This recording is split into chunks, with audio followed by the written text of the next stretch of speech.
Thank you so much for tuning in to another episode of the Jay Witt Podcast. If you enjoyed today's show, please do me a favor and hit me up with that 3-piece special. Like the video, subscribe, and of course, share it with somebody who would also enjoy this type of content. And make sure you leave a comment because I do pin the best comments to the top. So thank you so much for tuning in today. And until next time, everybody, grace and peace.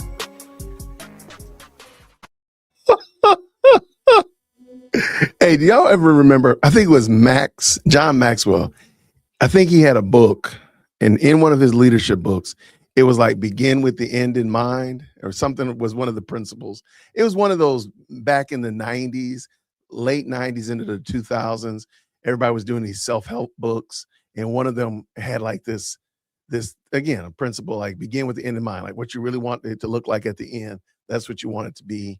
That's what you start with. So that's what I did. I just started with the end in mind. I knew that did not look right when I was putting it in this morning. I said, that doesn't look right. That looks like that's the longer video clip. I knew it. I knew it was wrong, and I just didn't. I got distracted and never went back and changed it. Let me do it right now. So I won't do it again. Shout out to the best live chat on the internet. Thank y'all so much for tapping in on this evening. I was supposed to have, okay, now I got it set right. Not like it matters now anyway.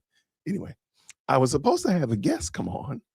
She was in the comments telling me about how uncharitable we were being by calling Candace's behavior and her antics demonic.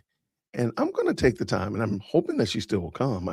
I sent her the link, thought she was going to come on, hop into the best live chat on the internet, hop on the best podcast on the internet, and we could actually flesh it out, and I could explain and make my case.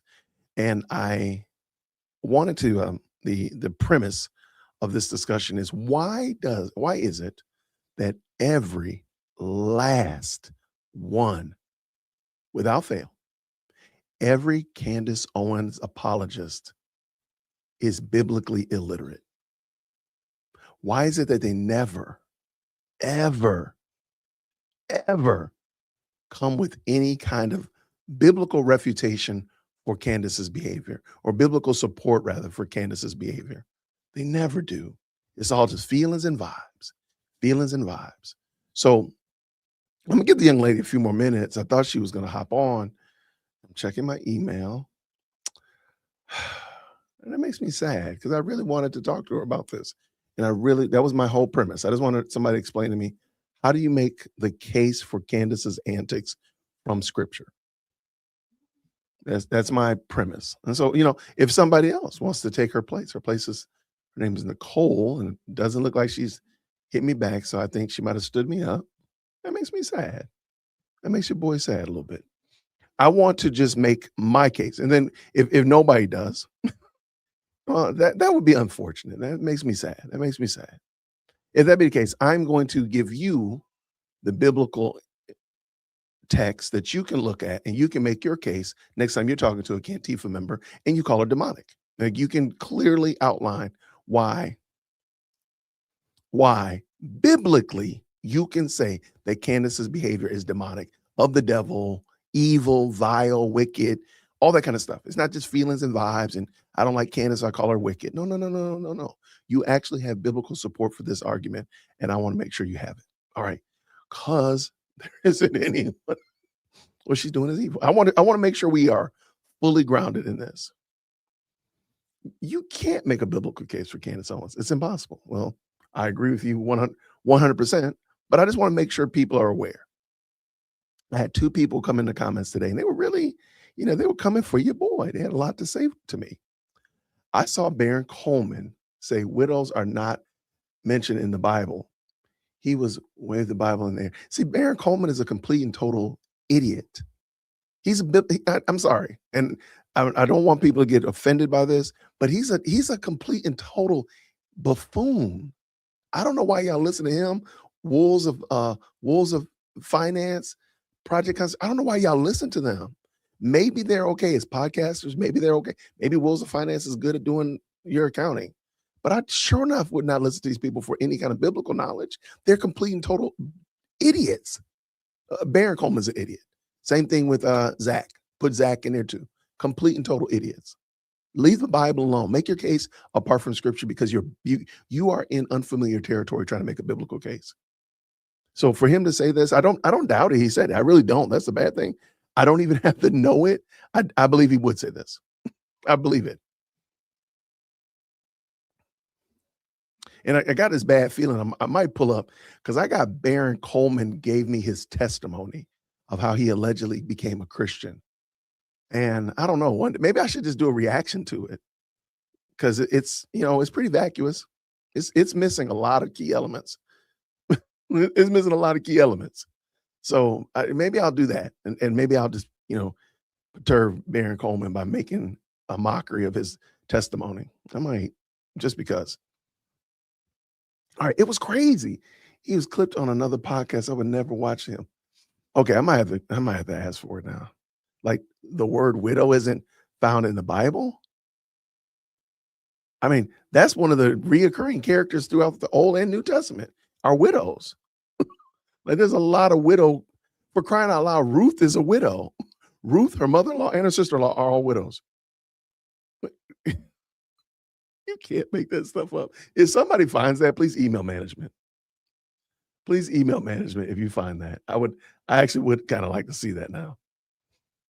If you know where it was or where you saw it, I would love to see it. I'm praying it's like AI, but I don't doubt it because I've listened to Baron Coleman attempt to address the scriptures, and it's actually that would be on brand for him. Candace Owens wants her fans to find Charlie Kirk's grave to disgrace him. She's very much obsessed over him. And yeah, man, that's it.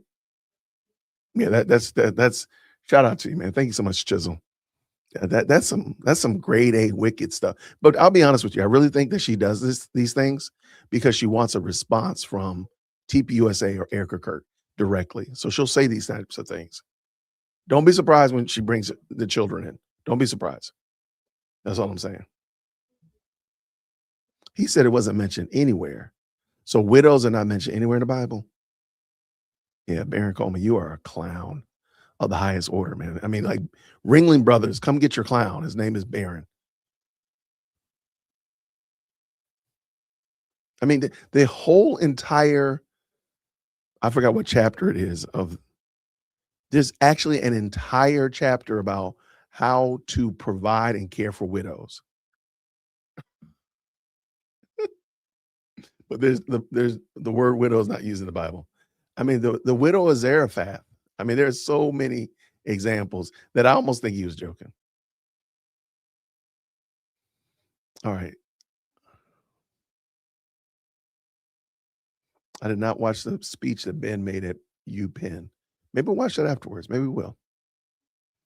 I was hoping I was supposed to have a guest come on, and I don't see her, but I mean, I hate when that happens because you say some. You know what I think I'm going to do? I'm going to pull in the comment that she made that stirred this whole pot, and we'll just read it, and then I'll explain how you too can say that Candace Owens is a vile, wicked creature without any plan, without even batting an eye. Okay, so yeah, I really wanted the person to come on, so I guess and I told her we would have a fair conversation. She shot me an email. I always ask that y'all shoot me an email. She did shoot me an email, which is fine. The other person didn't shoot me an email, but it is what it is. Let's go. Grace and peace, everybody. Here we go. All right. So my plan tonight, this person said, I don't like, and this is from the video that where the young lady says that Candace Owens has a reprobate mind. And she says this, I don't like when people twist scripture and then use the Bible to do it. I don't twist stuff, I'm sorry, and use the Bible to do it. Again, the us and we is the public. Stop using God to manipulate what and who people are. I am not a fan of Erica right now, but I don't like people calling her a demon either. Okay. I am tired of people throwing this demon around and putting people's lives at risk over it. Just stop. Also, there were people truthful that do look like Tyler, and there is evidence of this. And also, those pictures were blurry because they were enhanced. Not sure why people in Utah look similar to Tyler, but that is just the fact. Okay. So there's a lot of Tyler Robinson looking people in Utah. All right. That's very interesting. Okay. Let us continue. Okay, sure. God bless you. I appreciate the comment. Usually, I'm just trying to end the conversation because we're not going to go back and forth. That's usually why I just say, hey, just a nice, simple, I'm not going to keep going back and forth. Then she comes back. I just like truth no matter where it leads.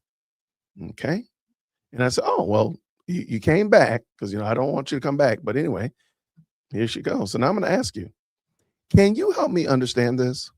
Why is Candace's people always, that's a terrible use of a sentence, Jason. Why is Candace's people? Why are Candace's people? Jason, get it together, man. Let's fix that. Why are, why is, why are Candace's people always landing outside of Christian behavior?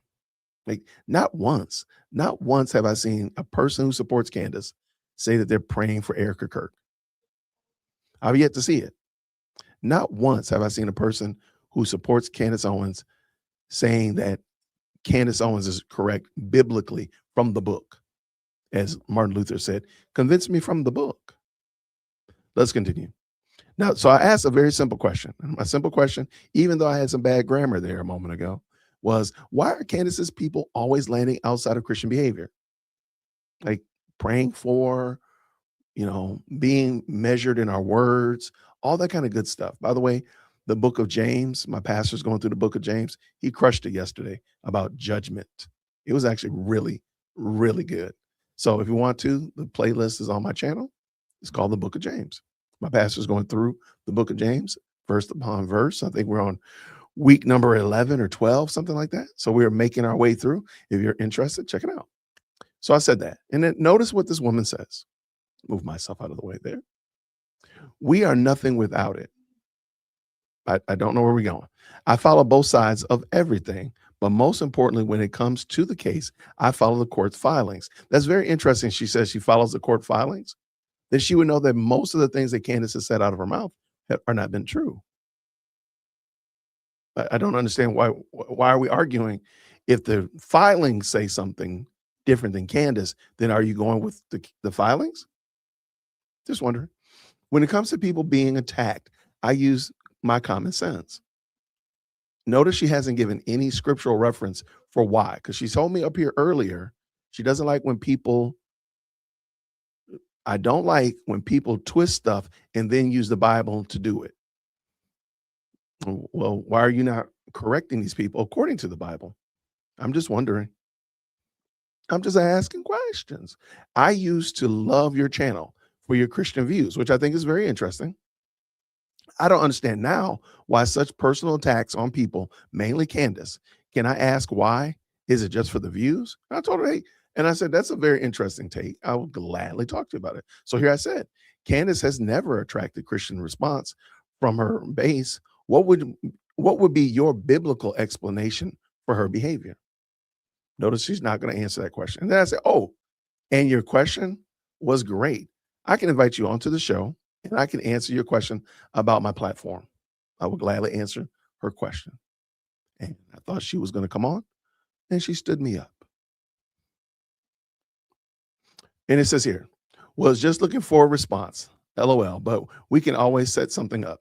I don't like going back and forth. I know this is probably one of the longer conversations I've had with somebody in the comment section. I don't like doing this because it just get lost. And it's also difficult after about an hour of finding the conversation. I have to deliberately and intentionally go find the conversation to reply back. And after a while, it gets kind of played out. I said, I can record a conversation with you tonight at 7 o'clock Eastern Standard Time. My topic will be the question that I ask about Candace not having anyone make a biblical case for her behavior. Shoot me an email and I'll send you the link. She said, thanks. And I just asked real quick, will you be hopping on to discuss this? She said, hi, I'm so sorry. I thought I responded. I will be on at 7 o'clock tonight. And I said, okay. I'm sorry. I thought I responded. It will be at 7 p.m. tonight. I said, yes. And then she says this, as long as it's a respectful discussion, I'm absolutely willing to hop on to discuss. So I think I usually generally behave pretty respectfully, I think. I mean, feel free to email management if you don't think I do. I said, it will. Send me an email and I'll send you the link to the show. And I said, jwitt@jwitt.com. And she said, thank you. I sent you an email. And she did send me an email and I did send her the link.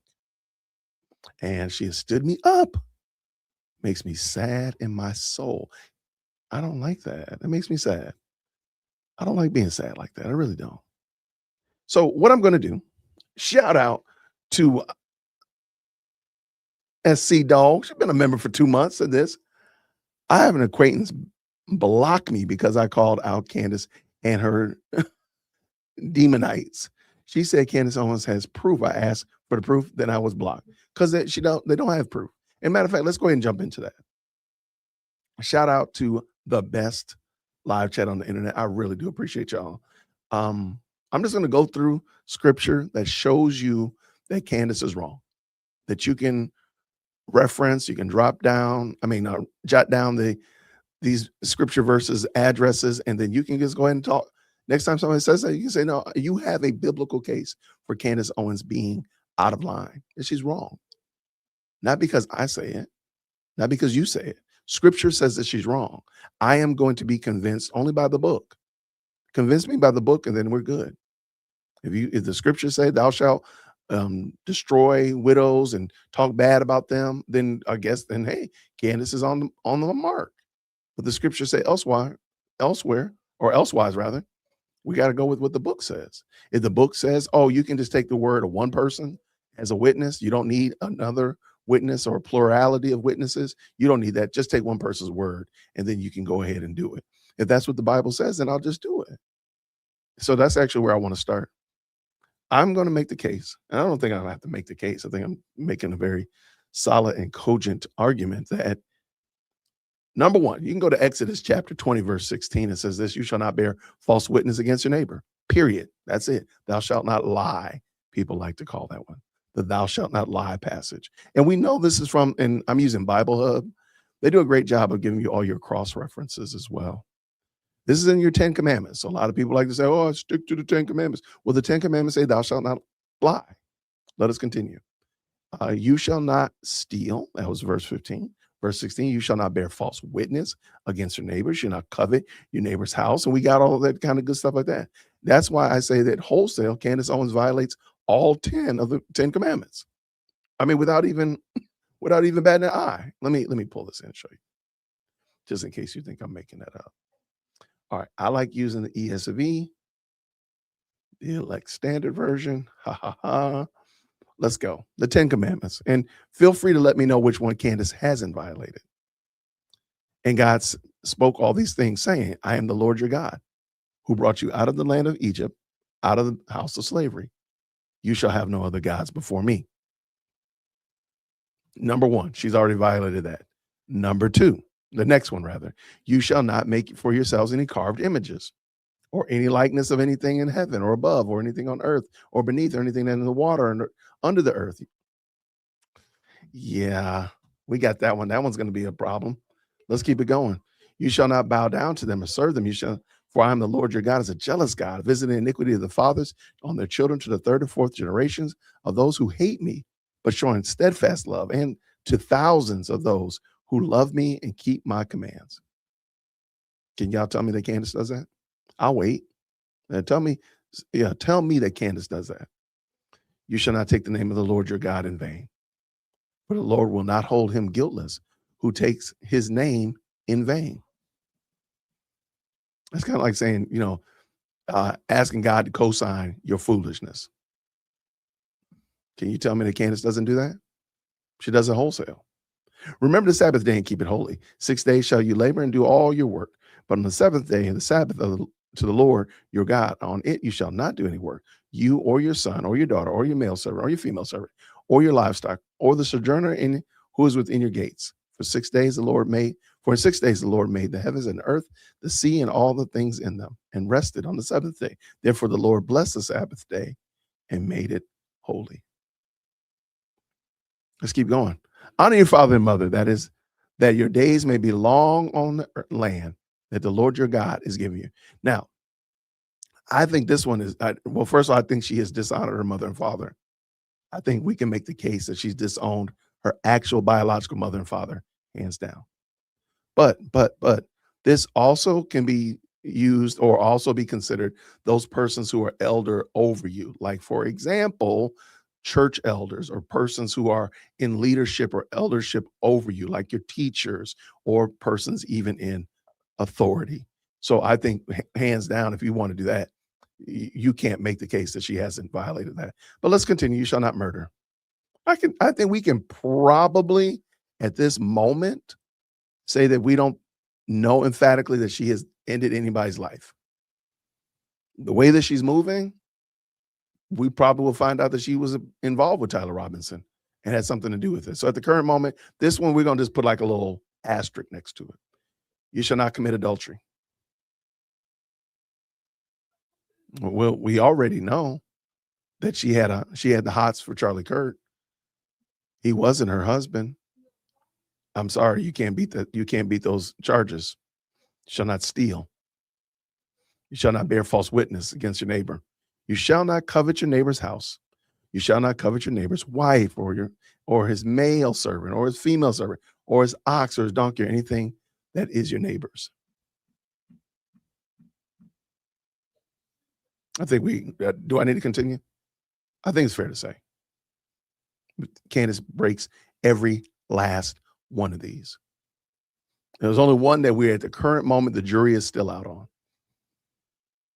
There's just one and let's just be honest, at the rate that she is traveling, if something happened to her, which again, we are praying against that. If something happened to Erica Kirk, I do believe that it's perfectly fine to say that Candace Owens played a huge role in that event happening.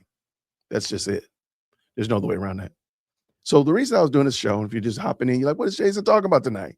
I had a guest that was going to come on and talk to me about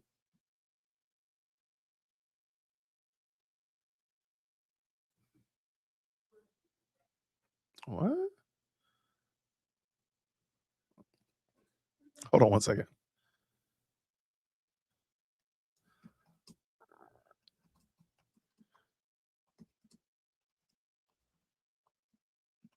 Hold on one second.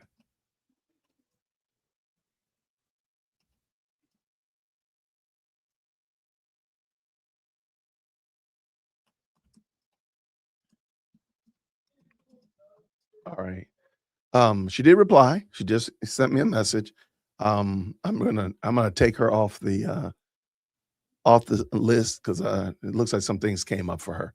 I don't think that she'll be coming on tonight. So okay. Well, anyway, I wanted to make the case, and the discussion we were going to have with my guest was, why is it that nobody can make a biblical case for the behavior that Candace Owens is exemplifying? None of her people ever, they're like biblically illiterate. They're like complete and total. They know nothing about what the scriptures teach about this topic. So when they get in their feelings, when we say that Candace Owens is demonic or she's evil or she's vile or she's wicked, they get all in their vibes and feels, but they can't explain it from the scriptures. I can explain from scripture why Candace Owens is wrong.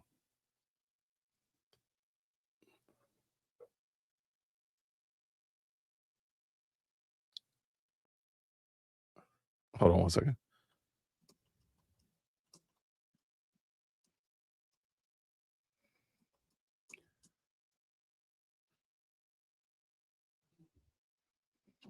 Hold on one second.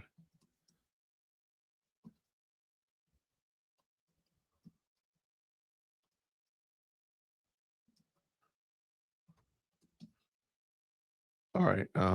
She says she still wants to come on. Okay. My argumentation has been, why is it that every person that supports Candace seems to be the most wicked and vile of people, of humans? Like, what is that? Why is that? But then they get in their feelings when we point out things scripturally that they are wrong. I mean, that makes no sense. So I wanted to have that conversation today. And I'm just going through the book. I want you to be able to say, when you say, no, Candace Owens is wicked, you can say it with your whole chest, like, I mean this thing. I mean it. Like, she's wicked. Not because I say it, because the book says it. Let's keep this dance going. All right, now we're going to jump over here to Proverbs, which I love the book of Proverbs. Proverbs chapter 6, verse 16. I like to use the English Standard Version. Shout out to the ESV. All right. Warnings against foolishness. Oh, good gracious alive. Therefore, calamity will come upon you suddenly. Let me pull this all the way in. Sorry about that.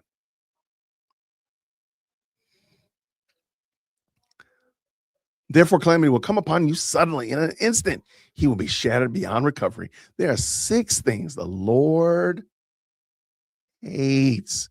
Yeah, people hate that it says that the Lord hates something. Yeah, God hates things.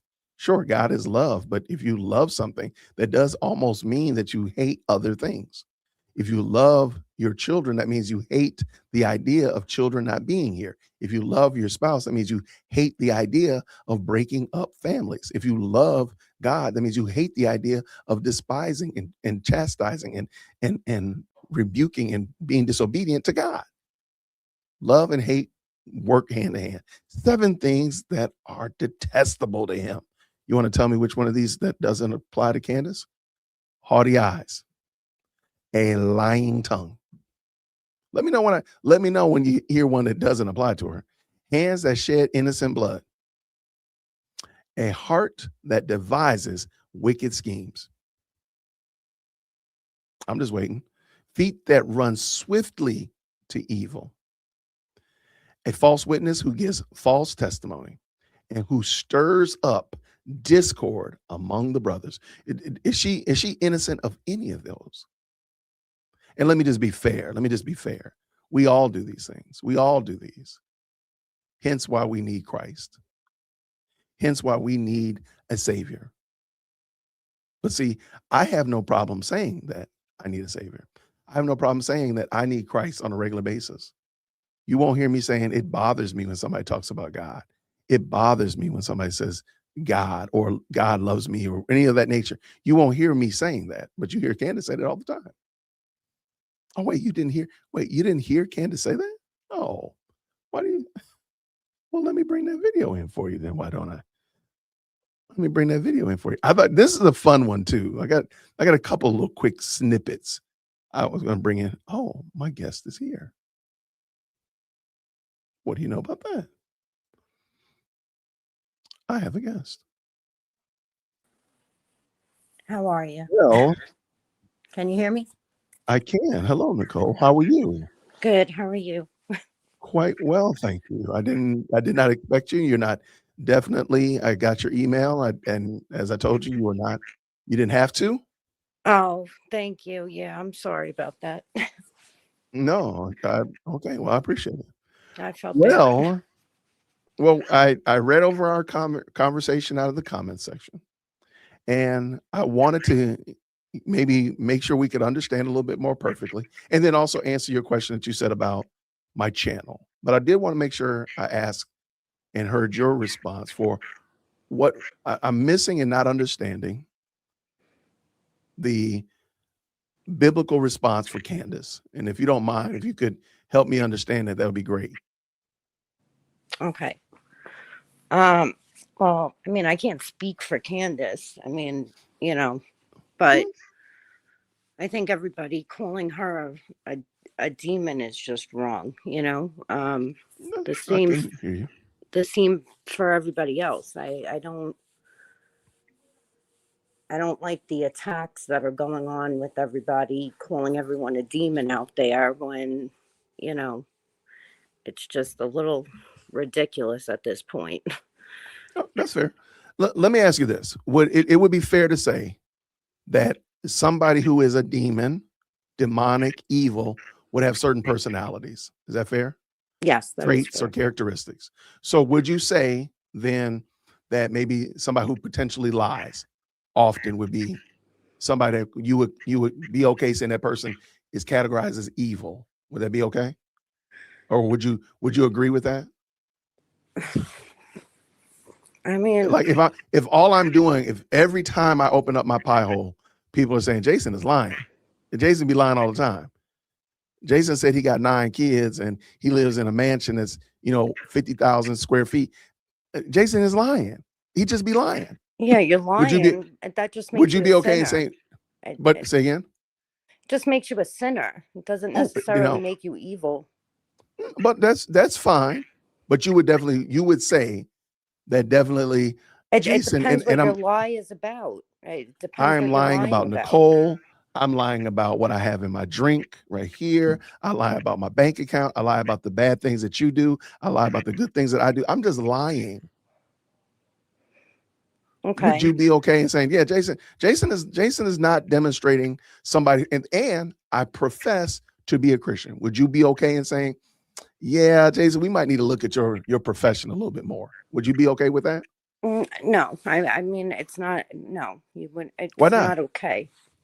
I'm saying, would you be okay at saying, Jason, you're wrong? That's what I'm saying. Yeah, I would be Oh, okay with saying that you're wrong. not a problem at all.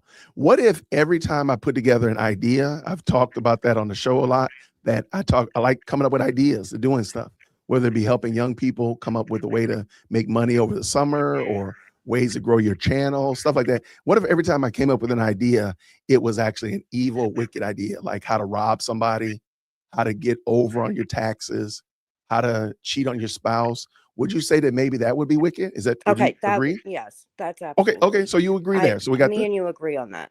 got you. So me lying and me coming up with some ideas that are completely out of pocket, you would say, Jason, you out of line. You out of line, right? Yes, Okay. 100%. What if every time I get up and do something, I go do something that's wrong, like get up and go kick my dog? I'm always into something. There's a rap song from the 80s. It's, if I ain't into something, I don't feel right. I'm Mm, always doing something that's wrong. right. I'm not even trying to hide it. I go steal my neighbor's mail. I stole my neighbor's DoorDash that they put on the door. I'm just always doing something wrong. Would you agree with me that that would be pretty good indicator that my confession that I'm a quote unquote Christian might need to be reevaluated? Is that fair? Yes. Okay, so we got the lying. Every time I come up with an idea, I'm evil. It's an evil idea, and I'm just out here just being a menace. I'm Yes. just being a menace. Okay, so we're good there. We're What good. if what if you could also prove and show that I've deleted somebody? Oh, That I okay. Yes. Yes. would you so okay, so let me get it again. Lying, wicked ideas, being a menace, and you actually have proved, or I've played a role. I've actually told people, hey, Nicole lives over here on 123 Street. Y'all should harass her at her house or follow her to Publix. Or if you see her at Quick Trip, you should run over there and harass her. Okay. And that, would you agree that that probably would line up with, yeah, Jason, you're a bad dude? Yeah, that wouldn't be good. Okay. And then, and then the last thing, whenever somebody asks me something, I'm just going to lie on them. I'm just lying on people all the time. Not only am I lying just in general, but if I will go and say, as far to say, hey, I saw Nicole at the Shaky Shaky Club. That's where she works. She works at the Shaky Shaky Club. And that's what she does. I just be lying on folk all the time. Would you now? Can we agree that that's a bad dude? I'm a bad person. Yeah, I mean, you'd have And some again, I mean, issues. Yes. okay. So what I've just done, Nicole, is I've just gone through Proverbs 6 with you, Okay. and these are the 6 things that the Lord hates, 7 things that are detestable to Him. Yes. Can you show me one of these that Candace hasn't done? Because according to what you just told me, that if I did these things, you would say that I'm evil. I want you to tell me which one would you not call Candace evil for? I don't think she's lied. What has she lied about? She's lied about the Egyptian planes. She lied about Tyler Robinson being on campus. She lied about Brigitte Macron being being a male. She's lied about fill in the blank. Well, She has, and let me also point out to you. Let me just also show you very quickly. You are not allowed you are one who professes to be a Christian. Am I correct? Going by, is that yes. fair? Yeah. Okay. You do realize that we are not allowed to make statements without a witness. You do know that, right? Yes.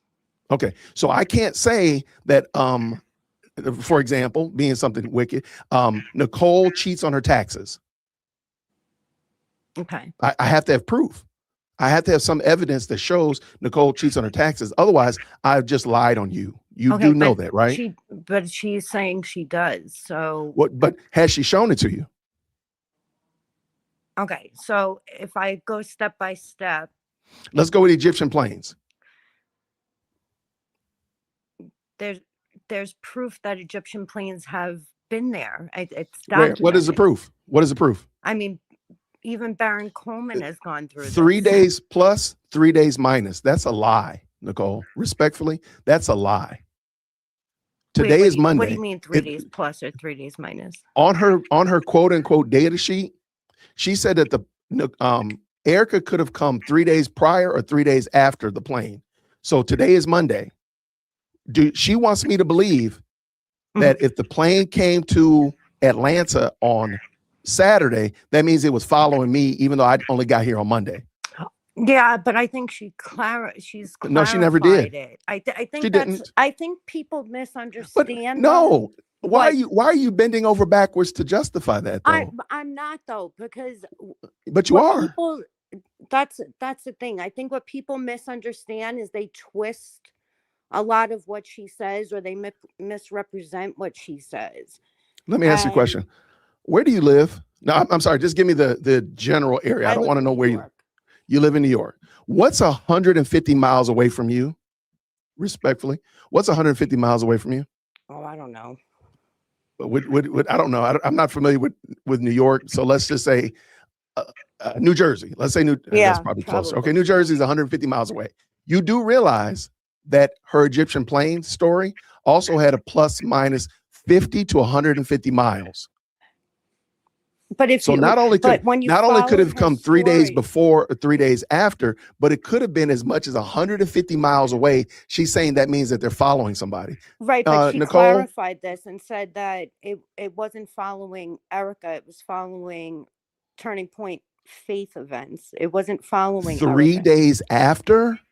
No, when she went back into doing research about it, even in that, it still had the plus or minus 3 days. Okay, Nicole. Let me so if something shows up on Thursday, they were following me. If you were Monday? doing investigation, and I'm not even saying I agree 100% on things with Candace all the time, but let me say, if you were a journalist, let's just say, even if you're not Candace Owens, and you're investigating something, because you can't always just be a Christian looking at things. Sometimes you have a job and you're doing something else.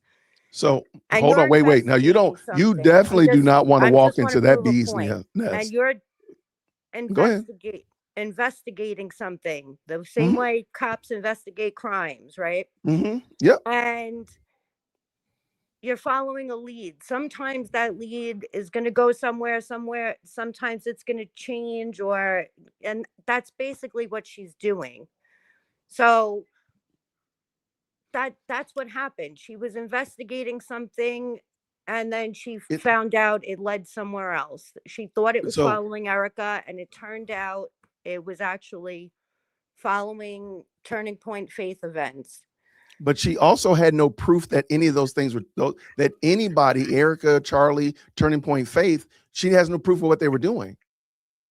And I respectfully, Nicole, you are really turning yourself into a pretzel in order to justify this, because keep in mind what you just said right there violates what you said earlier as it relates to we as Christians can't just throw out willy-nilly information. If she has an idea and she's thinking about it and she's working through it, she has to have proof before she shares it, because I'm pretty sure the chat has already told me she never has clarified that. She has. So, you are welcome to show me. What do you mean she hasn't clarified that? She's never fixed the fact that what she said about the Turning Point being followed by Egyptian planes is where? She has. Hold up, wait a minute. Yes, she has. She has absolutely clarified that it was following Turning Point faith events. The chat needs to go back and rewatch her episodes, because she did. No, I'm gonna give you time to go ahead and show us that.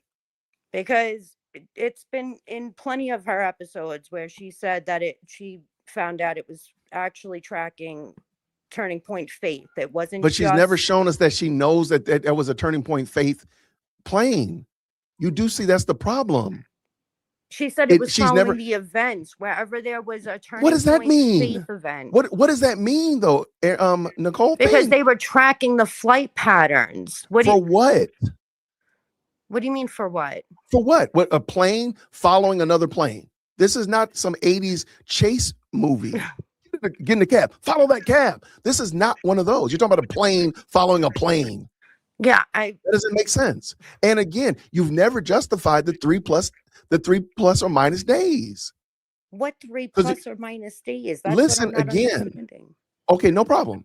On her spreadsheet, she said that the planes could be plus 3 or minus 3 days. Today is Monday. That means the quote unquote Egyptian plane could have been in the area 150 miles around Atlanta. That means they could be in Tennessee, for crying out loud. Oh, you're saying like they what? landed a couple 3 of days later the event, so or 3 days before, right? So that means that could have been Friday actually, or it could be this Thursday. That means they're following Jason, and it could be in Tennessee. By the way, they could be in Chattanooga. They could be in Birmingham, but they're following Jason in Cobb County, Georgia.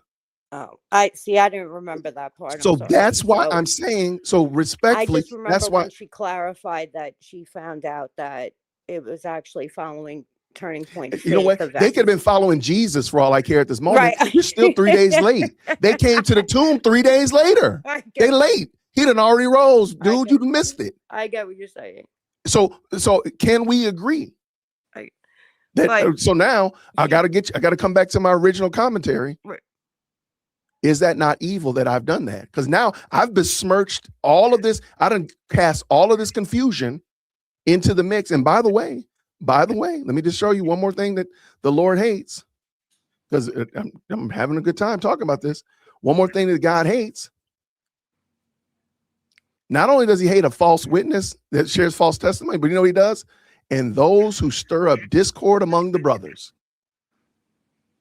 Now, at the current moment, you came to me and you said that you are a believer in Christ, correct? Yes.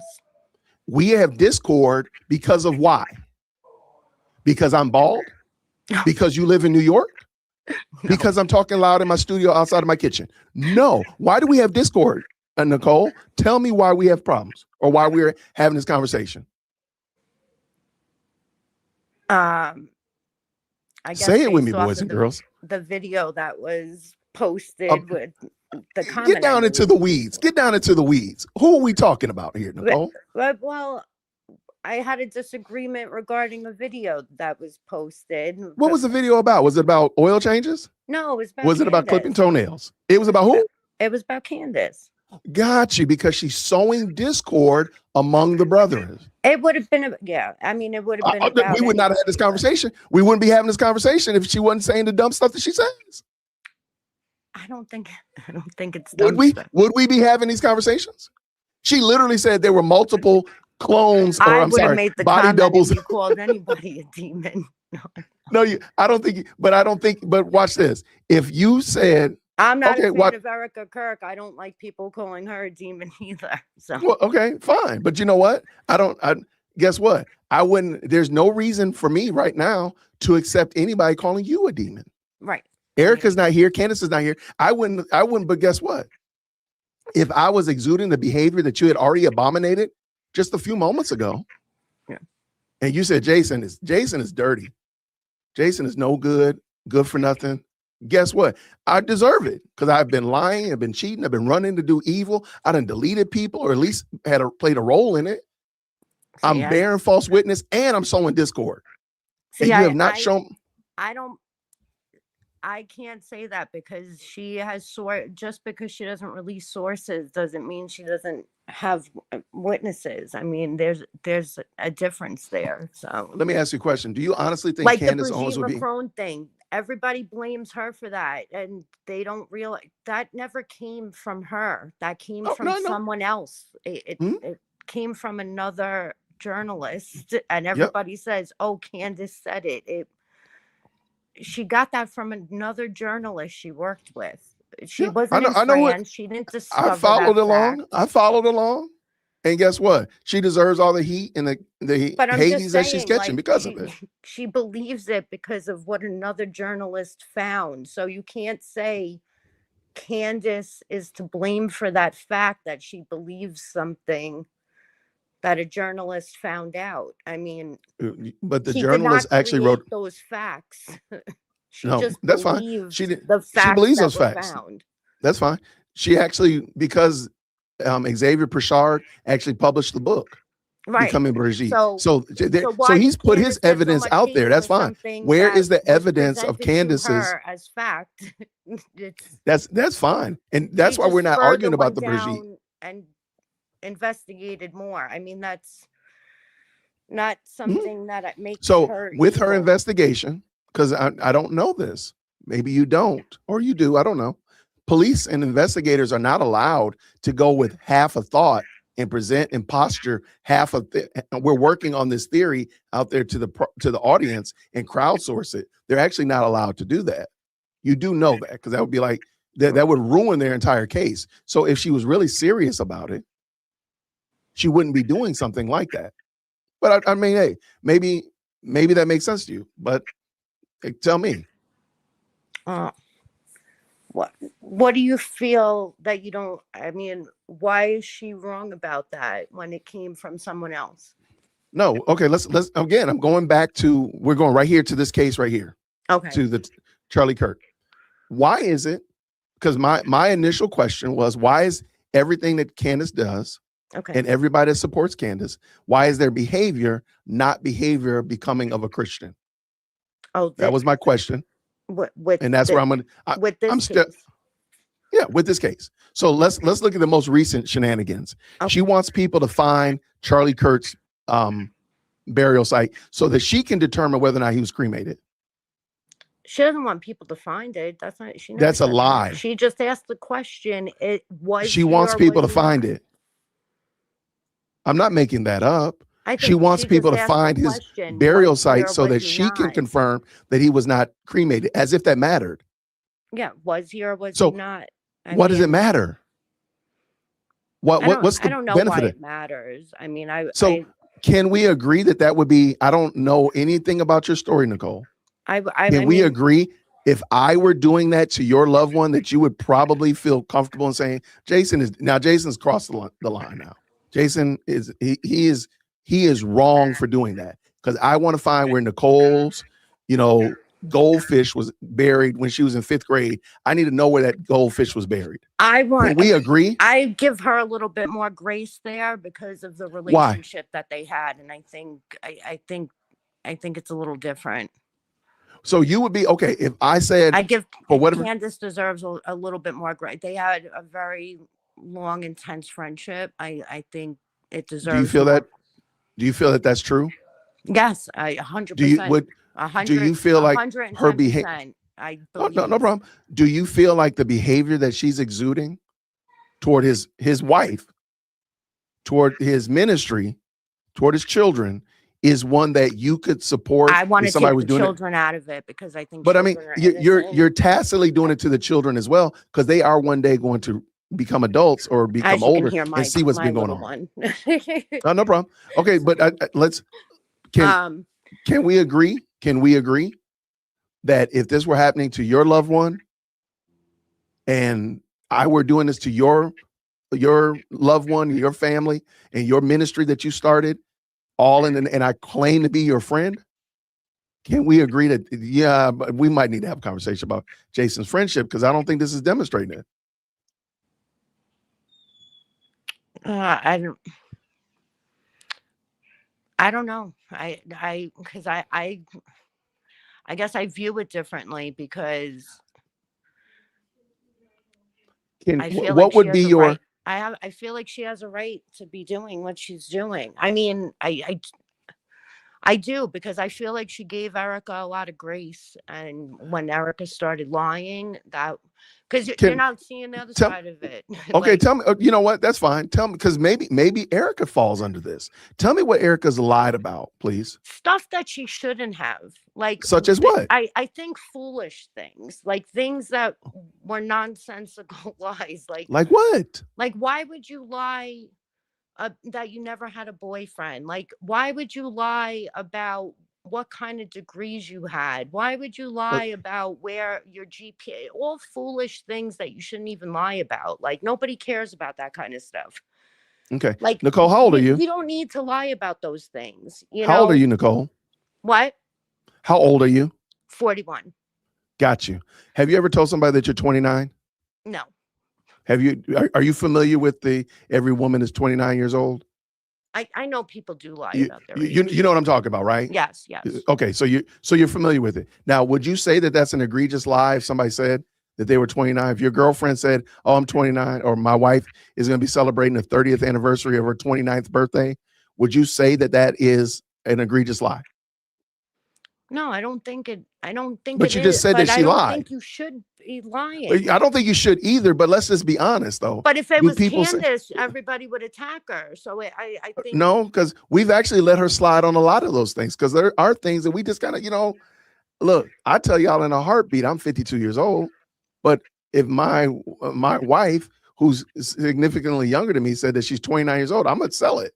I'm selling. Yeah, my wife's 29 years old. Okay, yeah, and you so start we're both letting the little liars. lies slide, and that's where the big lies come in. Got you. Now, do you hold Candace to that same standard? I hold everybody to the same standard. So then Candace lied about the Egyptian planes. I So don't I don't hold anybody to any higher standard than anybody else. Okay, so then Candace, so can you agree then that Candace is a liar I about the can't Egyptian say planes? that she's a liar because I don't fully understand the whole Egyptian plane or where she got it. I understand that there's But you said she sources, clarified it though. right? That she claimed that they were following Turning Point faith events. So Not did she clarify it for and you understand it, or she didn't clarify it? Like I'm not certain. she Did you clarified understand that it? it wasn't following Charlie and Erica the way she thought originally. She said that they were And following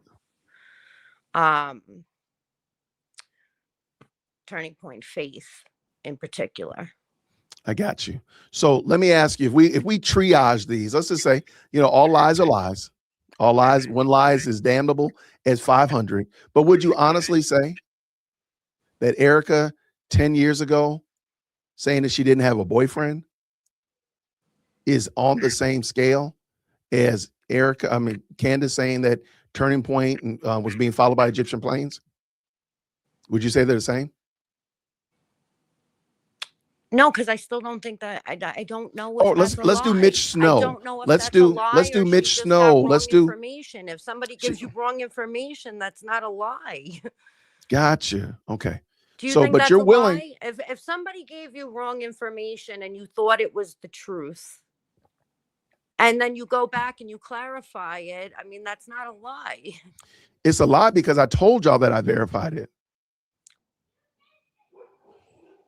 You do remember? You do remember I get, but she came back and she clarified it, so that's not really a lie. I have no evidence that she did that. But let's just, hey, how about this one? How about the French assassination plot?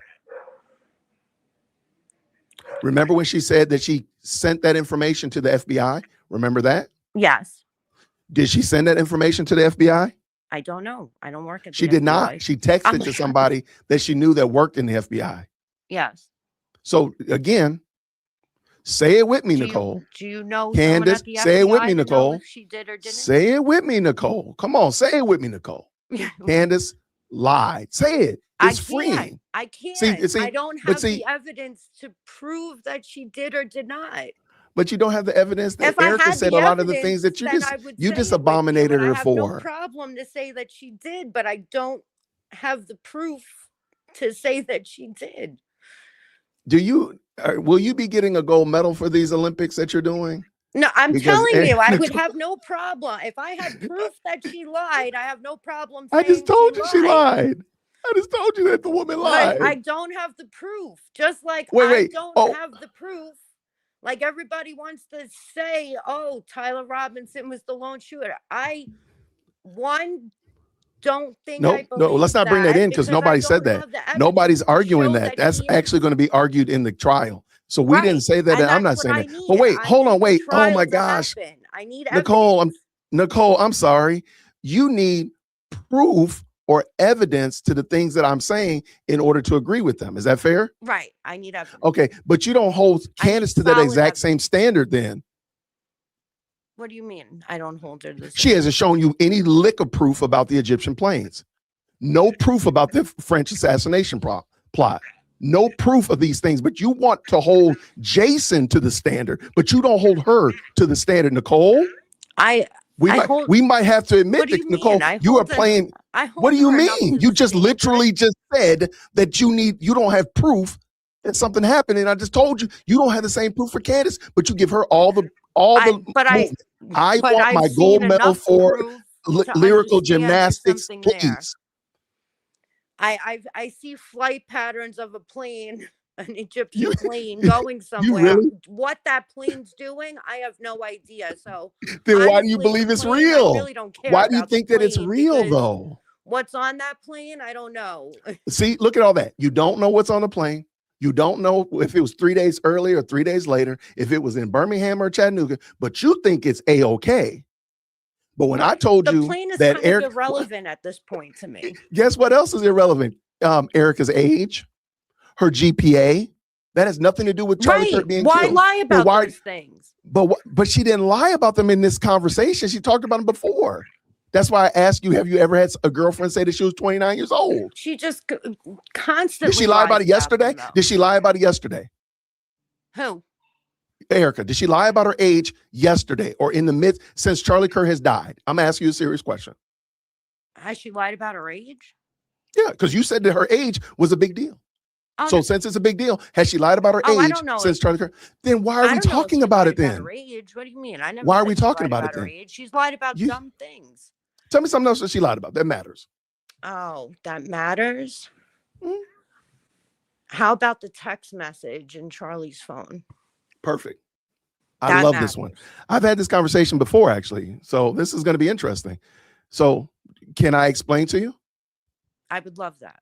Because not a problem. What kind of phone do you use? I think that's a major. What kind of phone do you use, Nicole? Android, iPhone? I'm sorry? iPhone. Okay. So when you send messages, I'm assuming the rest of your family has iPhones as well. When you send messages to them, what application do you use to do that? Don't say it was through Signal because we already know it was actually through an iMessage. Right. But let me ask the question again. So let me ask you a question. I just send it through text.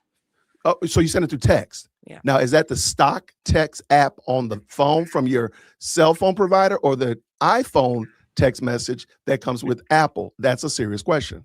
Well, it depends. So it is very possible. If it's going like iPhone to iPhone. Mm-hmm. So it is very possible for you to send because you called it a text message. You didn't call it an iPhone message. Right. Sometimes you said it's a text message. So it's very possible that you could send an iMessage, but you actually text it because you send it to me and I have an Android. Right. Is that fair? So did you lie when you said that you texted, but you really sent it through iMessage? No, but that's not what she said. She said she didn't see the message. And she didn't see it because she was looking in the text messages, and lo and behold, it's in his iMessage. But she said it was in a Signal. Oh, well. Okay. I will I will give you a pass there. But I don't need a pass, baby. I'm running this. I'm running the whole game tonight. I don't need a pass. App, that's go ahead. She made it sound like it was in an app, but let me ask you another question about that, though. You would see it regardless. I mean, you would see it. It would be in his text messages. It really wouldn't, because I have an Android. Uh-huh. And when my daughters send me messages, there's actually 2 text message apps on my phone. One that receives the iMessage and one that's a Samsung. So my daughter can say she texts dad, and my wife can look at my stock Android app, and guess what she'll see? No message from my daughter. I guess it depends what kind of phone he had.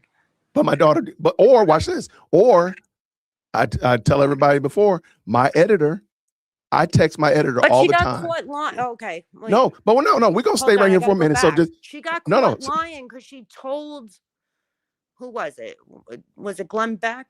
She was in an interview and said no such message was ever sent. And But let me she ask you a question. saw the Since you cut me message. off, let me ask you a question. I'm sorry. No problem. I'm Nicole, so sorry. how do we That was know very rude that of she me. found the message? How do we know that she found the message? Because eventually she admitted to it. Right. So how is she lying? Well, let me ask you a question. What is more plausible, that she didn't realize that the message was in another message application and then came back and said, oh, my bad, here it is. It was in whatever, iMessage or Signal or WhatsApp. Or she was lying and then came back and said, oh, here it is. Which one makes more sense? And which one seems more plausible? I'll ask you. And she was lying. So you want to believe No. she was lying and then no, because the way she reacted showed me that she but was she lying. came clean and told I would y'all. have given her the benefit. I would have given her the benefit of the doubt. But Why? the way Why not? she reacted, why are you giving the benefit at all? Why? Because she said, oh, I found the message. It was actually in WhatsApp, or I found the message. It was actually in iMessage, and I was only looking at his text messages. She had too many. When she came clean on it, you're saying that she was lying still? She had to come clean on it. Why? Why would a charitable thing that you do be to say that the woman is lying when she's the one that came clean and said, here is the message? She's the one that came clean and said, oh, I found it. Why are you assuming the worst of it? And then I guess the next logical question is, what's the purpose of lying about it if she came clean and told everybody? I don't know. That's my question. Then why are you assuming that she's lying then? Over unnecessary things. Why? That my whole why point. Are you assuming that she's lying? I just don't know. I don't understand. Because she's been physically caught in lies. You actually haven't given me anything yet. So we're right here with the message. Can you explain to me how the message is proof that she's lying? What do you mean? How can I prove it? Show me how. Why is that a lie? When because she came clean and said, I made a mistake. I didn't know that he was the message came from whatever other platform or other. No, she said he app. was never ever text or threatened or anything. Let me put you on hold for a second. Sure. And I just ask you to listen for a second. My editor lives in the Philippines. I text him all the time. We text back and forth. We conversate all the time like that. Right. I guarantee you, as sure as my name is Jason, if my wife picks up my phone and says, let me find out what Jason's been saying to Mark, she's not going to be able to find it. And she's going to probably say, Jason never talks to Mark. You know why? Why? Because we use WhatsApp. Oh, yeah. Well, WhatsApp, yeah. So did my wife lie? No, but that's, why did she not lie then, Nicole? Different. That's how. That was what she originally said, but it was in text message. But she didn't know it. Why would she constantly change the story? Did you not just hear my example that I gave you? But that makes sense. Did you not just hear the example that I gave you? Yay or nay? Yes or no? Originally what she said. She's like, I didn't see it. It was in WhatsApp. Are the words coming out of my mouth being understood? Did you hear what I said? Yes, that your wife wouldn't I said see that it in WhatsApp. It was in WhatsApp. But earlier, I also told you that my daughters text message me in iMessage, and it comes in a different platform. Right. Why in the world are you not gracious to somebody and say, oh, it is very possible in this multi-platform world that we are in that somebody could not understand exactly pound for pound everything that somebody else is doing on their phone, on their laptop, on their technology. Why can you not be gracious? I could so be Nicole, gracious. But you're not. You're not. You lack the graciousness of you have the graciousness of a porcupine. You lack graciousness, Nicole. You have bent over backwards. You have bent yourself into a lyrical pretzel to justify the wicked, evil, diabolical, and I'm going to say it, damnable, demonic behavior of Candace Owens. It's actually impressive to watch because you have turned yourself into a gold medal Olympic winner of complete and utter shenanigans because you don't like Erica Kirk. You don't have to like her, but my goodness, in the morning, if you think that this makes you look like a strong, upstanding person because the woman didn't know about iMessage, because the woman said 10 years ago her age was different, ma'am, you really have to reconsider this. This is some bona fide, unadulterated foolishness. And my question, that started with the whole conversation, is why do Candace's people always behave like this? The lack of graciousness right here is insane. And I'm not even saying that you got to rock with Erica, but my goodness, in the morning, if this happened to you, you would not want somebody to treat you like this. You would be looking high and you would be looking low for everybody to be gracious to you. Why in the world are you treating this woman like that? What did she do to you? You said that you don't like Erica Kirk. Like, that sentence sounds weird. Like, what, the devil? And again, I'm going to ask the same question again. Why is it that Candace's people can't seem to be gracious at all? They can't understand anybody else, but they good gracious in the morning. They want all the grace for themselves. That's some bona fide. That's actually deplorable. And I've been gracious to Candace. I've prayed for Candace on the air. I've debated with people and given Candace grace in a lot of areas. But my God, in the morning, y'all with your whole chest, be big proud. Went to church yesterday, raised your hands and gave a tithe, but y'all will destroy a woman because you don't like her. Are we in third grade? What grade are we in? I am so sorry that this is not acceptable behavior. It really isn't.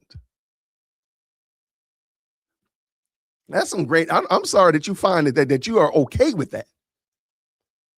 Like the fact that I mean, the boy this dude done brought up the whole book of Proverbs, and this person told me that she would call me evil, call me demonic if I did these things. But when Candace's name gets brought into the equation, well, I don't know. Well, hold on now. Wait now. Wait, I don't know. Come on now. Come on.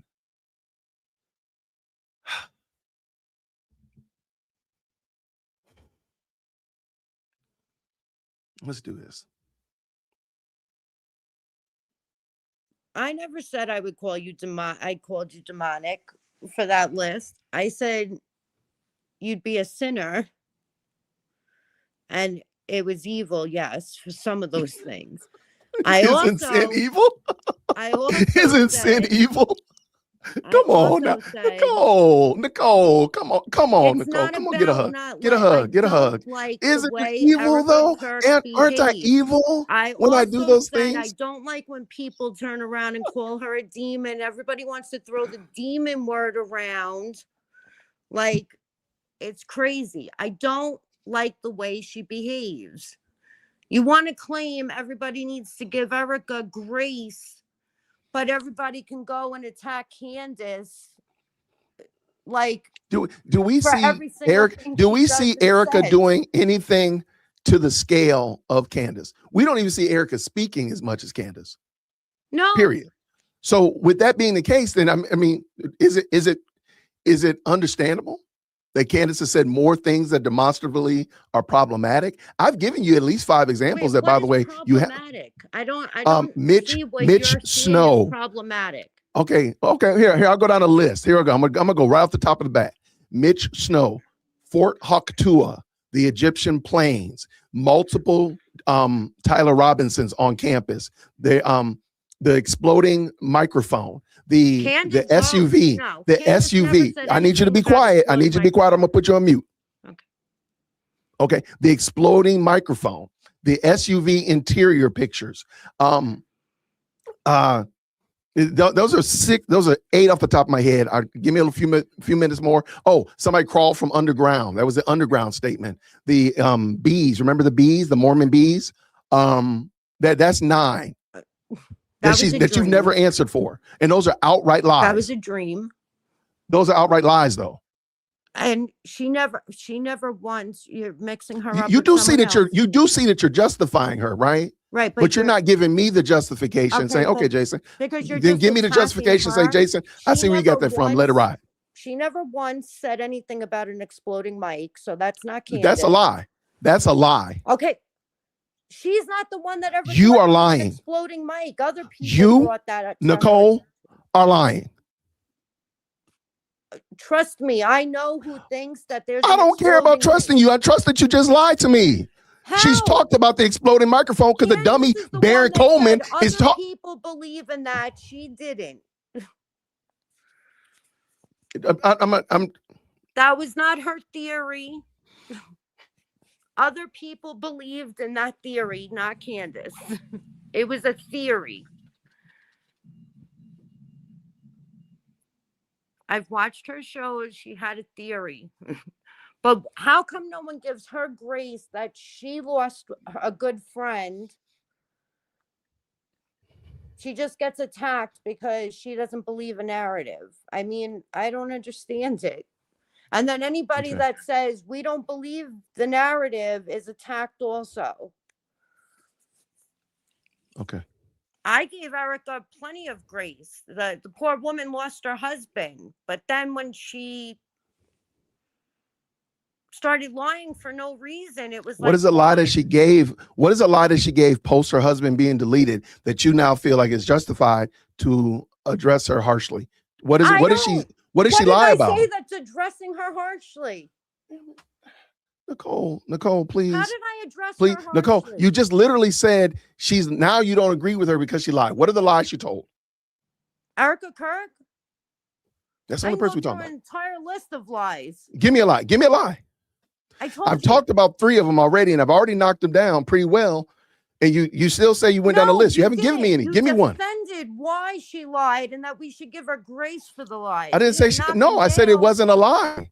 The phone thing is not a lie. I did say that I did say saying your age is wrong is a lie, but we've all done it. So what are we doing? What is that? What's the upshot of the lie? Her grade average. I mean, what is that? What does her grade point average have to do with Charlie Kirk right now? That's what I'm saying. Has she said this now? She's been lying about it. What are you talking about? When did she lie about when did she say anything about her grade point average since Charlie Kirk died? Is my question. Saying it? Her resume. Baby, I know you can hear me, so stop playing with me. When did she say anything about resume is a lie? What does that have to do? So has she promoted her resume since September 10th, 2025? She's a CEO of a company. Has she promoted her resume? Okay, I'm gonna ask this question again because I don't. Maybe it might be a bad connection. Has she promoted her resume since September 10th, 2025? Yay or nay? I'm sure. I don't know if she's promoted it. Has she used it as any kind of? Has she went around saying, "Oh, here's my resume. Oh, here's my resume"? Has she done that? Yay or nay? I don't know what she's done. Then how do you know she's lying about it? Then she's running around with the president. So I'm sure. So does that make her a liar because she runs around the president? I'm just trying to understand. You seem to be bringing up a lot of different topics, but what is the yes or no? Is she promoting her resume? I said I don't yes or no. So the answer is yes or no, Nicole. I guess I don't know. Then say the word. Then say yes or say no, Nicole. Okay, we'll say no. I'll say Thank you. So then let me ask you this question. Why did you bring that up and saying that that's a lie if you don't know that she's done it? Because the resume itself is a lie. Okay. And what does that got to do with anything? What do you mean? What does it have to do with what anything? Is that? What does her lying resume have to do with anything? Serious question. Because it's just a lie. So, and I bet you on your driver's license, your weight is wrong. My weight is not on my driver's license. That's a lie. Your weight is on your New York driver's license. Do you have a driver's license? It is absolutely not. Your weight is exactly right. So if you go step on a scale right now, the weight will be the same. No, they don't put that on the okay. New York. Is your height on there? They don't. Yeah, my height's right. Is your height on there right? So we go get you measured. You'll be the right, exact right. Yes. Right? Okay, Nicole. Got you. You still haven't told me one thing that she's lied about that matters. Let's go. That matters. I don't know what matters. I mean, there's a list. I don't know what matters. There's a list, but you haven't told me one of them. Let's go. Because I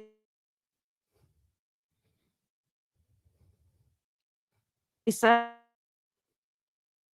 You're breaking up. pass away. You're breaking up. She wants. I'm sorry. Can you hear me? All right, there you go. Mm-hmm.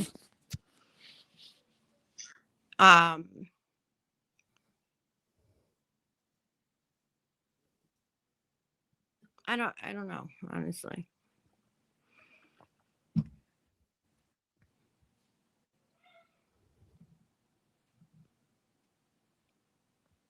Okay, I'm waiting. I was waiting for you to tell me what she lied about. You came on and said that she's constantly lying. She lies all the time. And all you said was she lied about her age and she lied about a boyfriend and her GPA. And I asked you, what do those matter as it relates to Charlie Kirk? And you have not given me anything that matters of veracity. What do you mean? So what is it? What does it have to relate? She was married to him. Why? Why does it matter? Are we trying to prove that Erica had something to do with it? Because I never said that. I don't know what you're trying to prove. You said that she lies, and I'm just asking you because if I support Erica Kirk, things she shouldn't have to lie about. Like what? Such she's as not acting what? The way she should be. I mean, is there a standard for how one should behave? Is there a standard like how one should behave? Like what is the standard, and how do I know it objectively? I don't know. It's a little. But you just said weird it though. To care more about hat sales at your husband's memorial. You don't think that's odd? I don't actually care. Like why would that turn me against you? Care? So if you passed away, or I mean, not. I feel like I'm passing away now because nobody cares to answer the question I'm asking. And your wife cared more about sales and making money. That wouldn't bother. I mean, that's not odd to you. I wouldn't. I'd be honest with you. I wouldn't care because I would be in the presence of my Lord. So I really wouldn't care. But let's just say this for a fact. Is that all she talked about? Let me ask you a question. Like, let's be honest. But it's because you're repeating a trope. You're repeating a trope, and I know you're better than this, Nicole. You're better than this. Is that all she talked about on that conference call, on that Zoom call? Was hat sales? I'm asking you a serious question. Oh yeah, no. She said, let's not to be morbid, but my husband is, that who says something like that? So wait, Nicole. So let me make sure I have it right then. Nicole, you said all she talked about at first, you said all she talked about was hats. And now when I pressed you, you said no, she said other things. You know what you just did, Nicole? Yeah. You lied. What? You lied. How did I lie? You just lied. You said that all she talked about was hats, and now you're saying that she talked about other things. You lied, Nicole. No, I said exactly what happened on that call. Nicole, I've got to put you on mute again.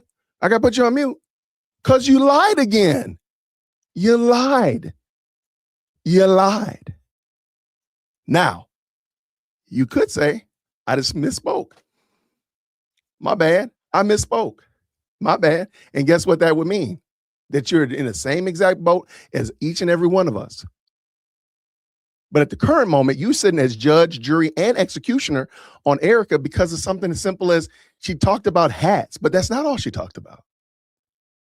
And you know that's not all she talked about, but you brought it up as if that were the only thing. So guess what? You're a liar. Or you could just say, my bad, I misspoke. Let's let her see what she's gonna say. I never said that was the only thing she said. And you manipulate the facts. Do we have anything else to talk about? That was the other thing I have a major problem with. Well, Jason manipulates the facts. Please say I did. Did I manipulate the facts, Jason? Yes. Okay, please tell me what I manipulated. Please set me straight. Because when did I say that was the only thing she said? Okay, but you did. You can't call someone a liar when they. But I did though.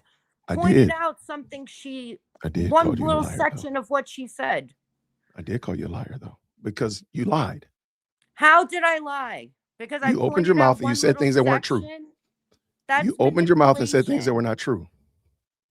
And that's called a lie. Something That's what a that's lie not is. true. It You open your exactly mouth and said happened something that that's not way. true is a lie. And that's what you did, Nicole. It's okay. Just admit it and we're good. I'm not going to hold you again. I'm not holding you accountable about it. I'm not your I said Lord. But I just want you to verbatim of see what she how said easy it during is that to call. misspeak. And I know that you misspoke. I don't I really didn't truly believe you're a misspeak about liar. You did anything. misspeak, Nicole. It's okay. It's How did okay. I misspeak? You opened your mouth and the words that came out of your mouth were not true statements. Okay. That's And then what misspeaking. you're doing is Is trying making to fun of it. gaslight me. If that's what you want to say, knock No, at that's it. Knock it exactly out. what you're doing. If that's what you want to say, then that's what you say. It's okay. It's like ridiculous. But you know what else is ridiculous? You making these grandiose statements and not being able to clarify them. You're saying that the woman lies all the time, and you've given me no evidence to that fact.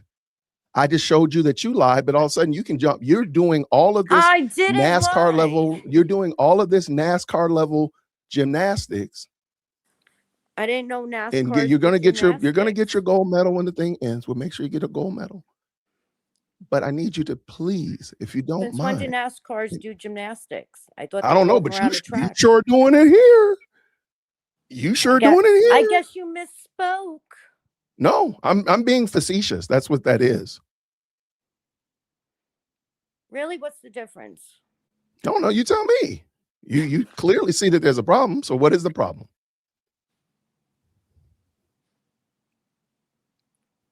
I see what you do as you just want to cause division and you want to choose a side and you will defend one side and go after the other side for doing what you consider the same thing. Candace has not lied about what I see anything. Erica has been caught lying over unnecessary things, which is just weird. And I can't understand why.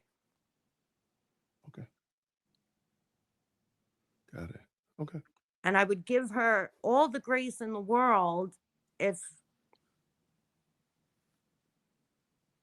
she acted normal. Okay. But no one gives Candace grace when she lost one of her closest friends. Do we not give grace to the woman that was married to him, though? I did. I think everybody did. The whole world did. Gotcha. Okay. So, all right. The whole Well, entire that was world did. the whole That's entire his world. The wife, the whole mother of entire his world. children. She's a single mom now. Which one of those things has changed since you no longer rock with her? What things have changed? She's still a single mom. Still, which one of those things has changed? What's changed? What is she doing to be with those children? What is she doing to keep her husband's memory alive? What is she doing? I don't know, Nicole. She's doing nothing. She's doing absolutely nothing, Nicole. Thank you, Nicole. She ain't doing nothing. Erica Kurt is doing nothing. She is sitting on the beach drinking Mai Tais and little tiny umbrellas. Safe. I mean, okay, look what just happened. Thank you so much, Nicole. Look what happened last night. That was amazing. That was very encouraging. Thank you so much, Nicole. I just want to point out something to the audience as we're watching this. A single witness shall not suffice against a person for any crime or for any wrong in connection with any offense that he has committed. Only on the evidence of 2 witnesses or of 3 witnesses shall a charge be established. And as I opened up my salvo, Candace Owens gives no, she does none of this. She is the only witness. She's the only witness, whether it be the witness of her and Charlie Kirk being close friends. She's the only witness about the Egyptian planes. She's the only witness about the French assassination plot on her life, allegedly. She is the only witness to these things. Matter of fact, many of the things that Nicole sadly says that Erica lied about, the only way she knows about them is from Candace. She's never heard them from Erica. She has no other substantive witness to corroborate it. And that's what I'm talking about. All right, I'm going to let her.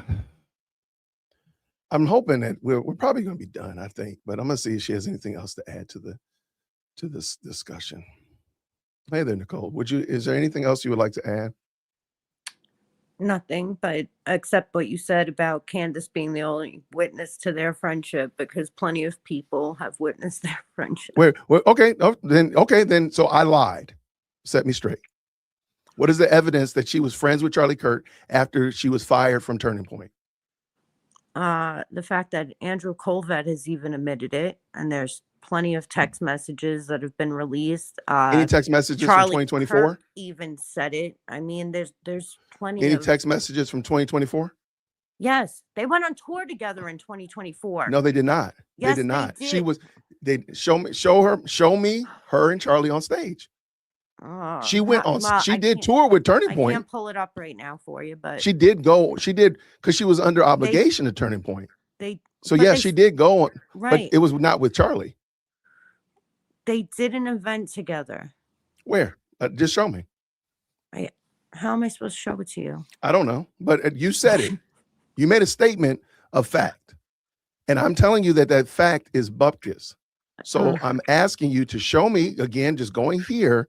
Okay. If you make it, and again, I said if you convince me from the book. Has shown the text messages between the two of them. Was she from texting, 2024? Was she texting herself? 2018? When were these text messages from? She showed when?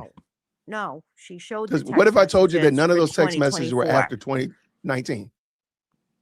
She showed the text messages between them in 2024. If you pay close attention and you actually read them, it says 2024, 2025.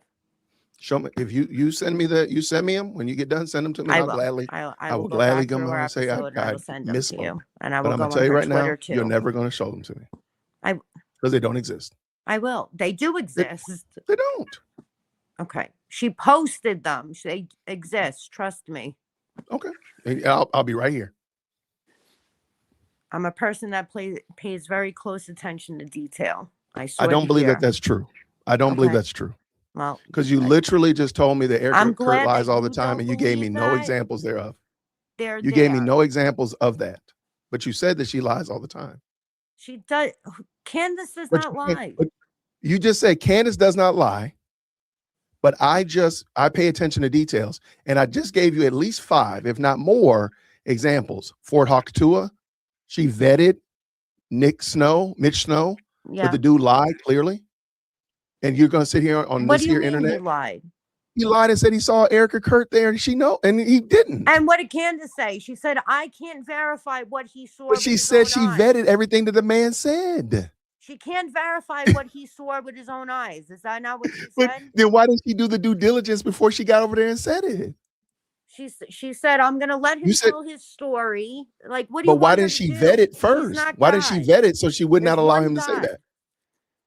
I'm sorry. I said she's not God. There's one God. I don't know how God. I don't know how one God got brought into the equation, but okay. Because you want her to perform miracles or something. No, I want her to be truthful, I want you to stop. But she really wasn't truthful. You want her to be. So she was truthful when she said that she vetted Mitch Snow. Mitch Snow lied. This guy claims he was there, and let me ask you. Report of him being there. I can't verify what he saw with his own eyes, but so let me ask you a question. What he saw? Because she didn't say that, but let's just go forward. Let me ask you a question. That was what she said. That conversation about Mitch Snow, that was very integral to the Charlie Kirk case. Is that fair? What Mitch Snow said about Fort Hawktua was very integral to Charlie Kirk case. Is that right? I don't know. Was it? I mean, there's no. I'm assuming it wasn't just like investigating anybody except Tyler Robinson. I mean, answer the question. Answer the question, Nicole. Yay or nay? The whole situation about whatever Mitch Snow allegedly saw at Fort Hawktua. That was important, right? That was important to the Charlie Kirk case, right? It was. So obviously, yes. Yes. Okay. So I just want to make sure. I'm just asking a question. That's all I'm doing. Just asking a question. It was important. Yeah. She found out later on that the information that Mitch Snow gave was not true. And she corrected it. Is that fair? What did That's she what happened, correct? right? She corrected that. Oh, well, he said he saw this and he saw this person, but it wasn't true. That he did not see that person. He didn't see Erica Kurt there because he knows that Erica Kurt was with her mom at her mom's different appointments. So that story about Miss Snow was not true. So Candace did say she was wrong. Is that fair? She corrected the error, right? Well, she always corrects whatever. She always corrects the errors, right? Because she's perfect. She doesn't make any mistakes. So she corrected the error, right? No, Did she correct the error, yay or nay? I don't remember that. Okay. But it's fair to say, let me ask another way. It's fair to say that Mitch Snow was not correct. The information he gave was not on par.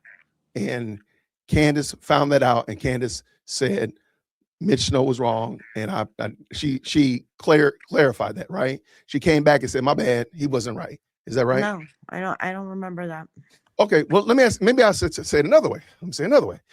If Candace had said that and said, "Hey, by the way, what Mitch Snow said wasn't true. I found out after further investigation it wasn't right, and my bad." That would be honorable. Is that fair?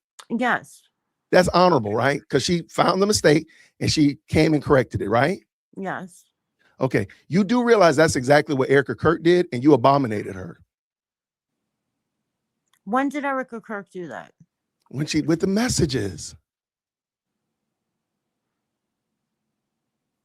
So can you please just admit that what you said about Erica, you are not being gracious to her, but you're being gracious to Candace, because Candace has never corrected what she said. Can you just admit that, Nicole? Just for laughs and giggles. Just say, yeah, you're right, Jason. You're right. I wasn't being gracious. Can you just say that?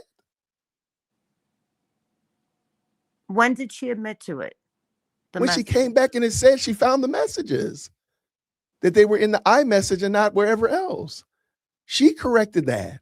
Can you just say that, Nicole? To who?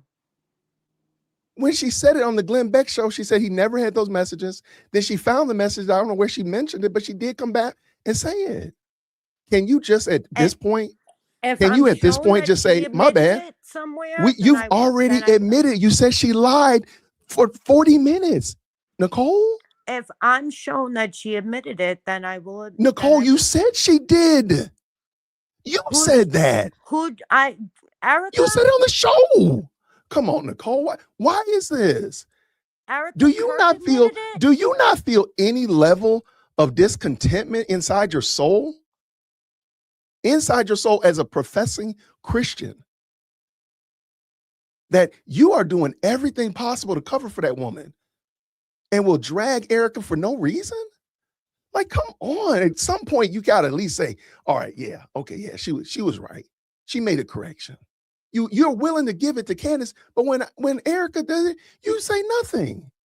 You come up with every kind of tongue-tied gymnastics, pretzel-making situation to do that. That's crazy work. That's some crazy work. Wow. That is some grade A. That's I don't even know what to say. That's some crazy work, y'all. Oh my gosh. Shout out to the best live chat on the internet. SC Dog been a member for 2 months. Shout out to you. Shout out for the love of Jesus. Thank you so much for the 2. These women are just and sad. I can't get around it. I can't disagree. Nicole, we will pray for you to get some fresh air. Like, this doesn't make any sense. Shout out. Thank you so much. Like, what are we doing? Like, why can you not? But see, this is the problem. This is the problem with Candace people. And this is why I started the initial conversation. Why do Candace people demonstrate no fruit of the spirit, no behavior conducive with being a Christian? Why is that? Why do they show no behavior like that? Everything they do is something different.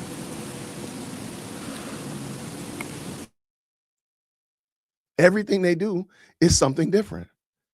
Like, why is it that these people cannot find their way into Christian behavior? And I mean, every time, like, you'll give grace to Candace, and Candace never apologized for the Fort Hawk Tua and Mitch Snow. I gave the example there and then jettisoned it and then compared it to Erica, and all of a sudden you need all these qualifiers for Erica. That's crazy work, y'all. That's gonna have to be studied by science. That's gonna have to be studied by science. To sit there and say the Egyptian planes, she knew everything about it. She follows details, but she didn't know about the plus or minus 3 days on the Egyptian planes. She didn't know about the up to 150-mile distance on the Egyptian planes. Nothing about the French assassination plot. Nothing. Candace lies so much, these people don't even, I think they get twisted into circles in the pretzel. Shout out to Mo up in the building, says this. So Candace gets the clarity of the Egyptian planes, but Erica doesn't get the clarifier of the text messages? Nope, she doesn't. Thank you so much, both of you. Jason. Candace also said Erica's mom is faking her illness. See? And it just seems to be a running joke almost. It seems to be a running joke. And I don't fully understand why. I'm going to just tell Nicole, thank you. Nicole, thank you so much for coming through. I do appreciate it. The audience appreciates you. Thank you so much for coming through. That was very kind of you to stop by. I do pray that all goes well with your health situations. Thank you so much. And take care, Nicole. Yeah, just dropped her. There we go. Yeah. All right. Yeah, that was terrible. Like, just be fair. Just be fair. If you're going to say that Erica Kurt is a lying, steaming hot pile, and I give you examples about Candace being a lying, steaming hot pile, then you got to be consistent. You can't say, yeah, Erica's terrible. Oh man, she's terrible. She's always talking about hats. She was talking about those hats. Those hats were, whoa. But y'all say anything about Candace and them doggone shirts she sells? Make that make sense. Make that make sense. Oh,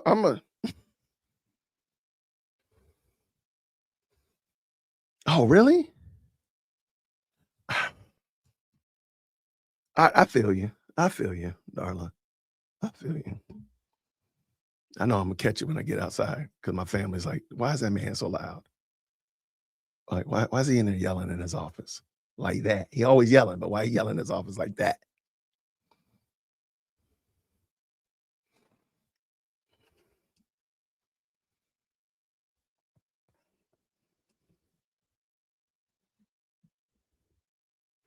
All right, I'm just gonna pull something in real quick. And this is just like, this is what I mean. Like, I'm not trying to be like crass, and I hope I don't sound like mean, but when I say you all have my permission to call all of Cantifa demonic, I mean that thing. Go to Galatians chapter 5, and we're going to start at verse 21. We're going to just read the whole thing. I might need to read the whole thing. Walking in the Spirit. So I say, walk by the Spirit, and you will not gratify the desires of the flesh. For the flesh craves what is contrary to the Spirit, and the Spirit what is contrary to the flesh. They are opposed to each other. Sorry about that. They are opposed to each other so that you do not do what you want. But if you are led by the Spirit, you are not under the law.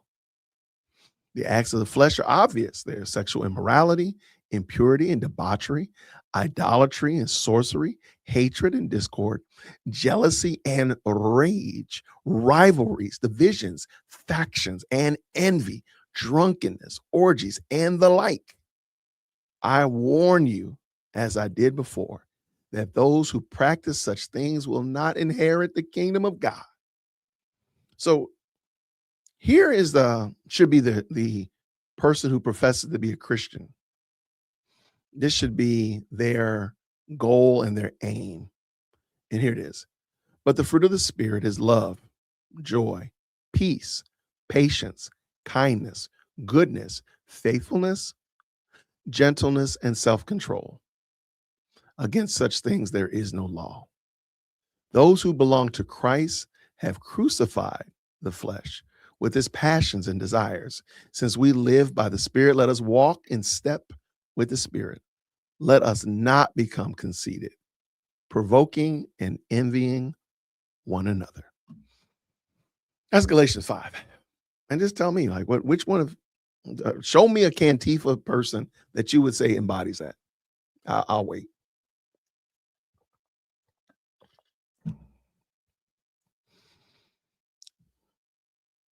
Right. Like, where's the patience? Where's the patience with Erica? Where's the patience with her?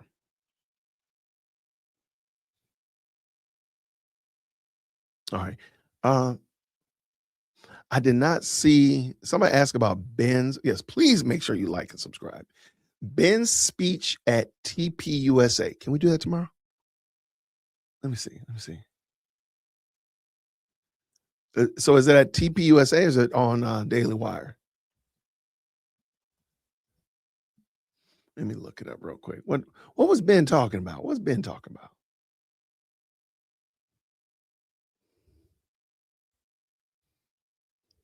Yeah.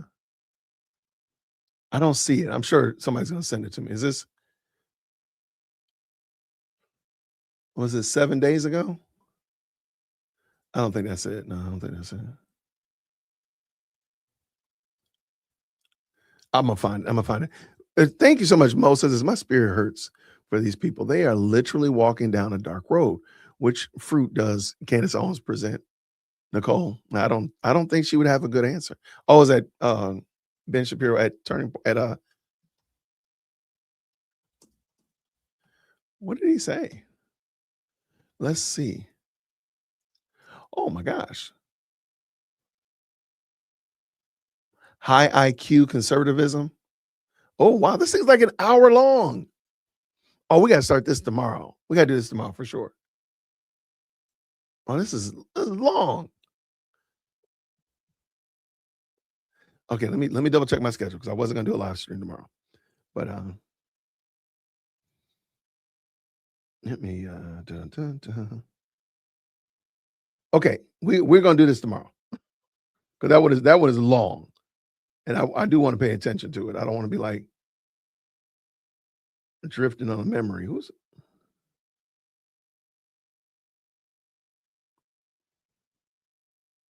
yeah. We got it tomorrow. We got it tomorrow. Wait, it's less than 14 minutes. Send it to me because what I'm looking at right here. Hold on now. I'm sorry. Hold on. That's what I'm looking at right here says an hour and 8 minutes. And he's on there. Like, who is that? Oh, that's not him. Oh, maybe. Oh, there's a lot of people talking. Oh, okay. Okay, maybe it's not that bad. Hold on, let's see.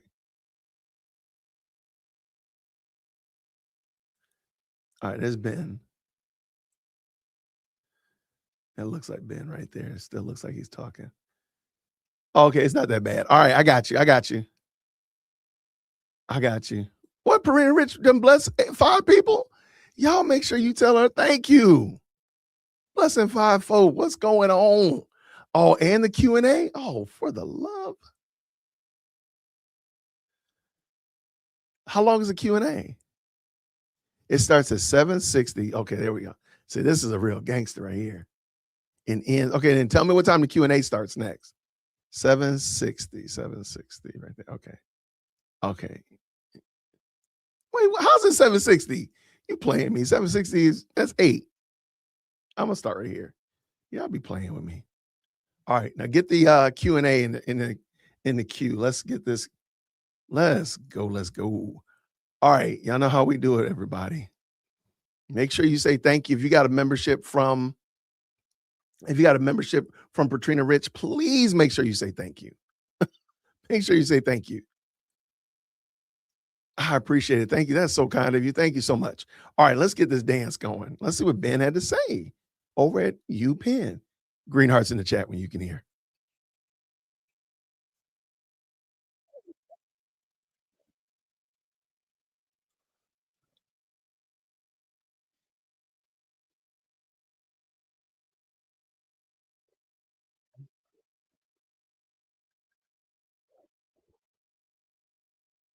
Okay. Just in case that music, I don't want to get a copyright.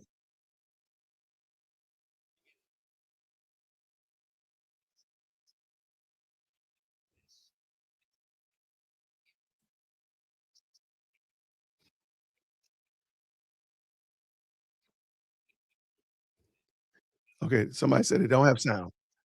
Oh, let's get that. Hold on one second. All right. Let me do this. Let me drop out of here.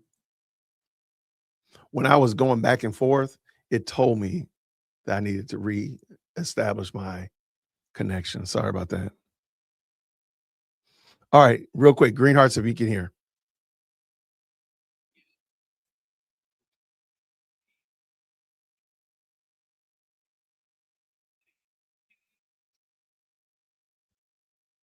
Okay. There you go. Sorry about that.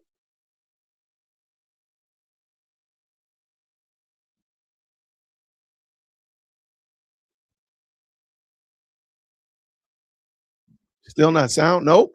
What do you mean? We can't hear. Cannot hear. All right. Now we got a problem.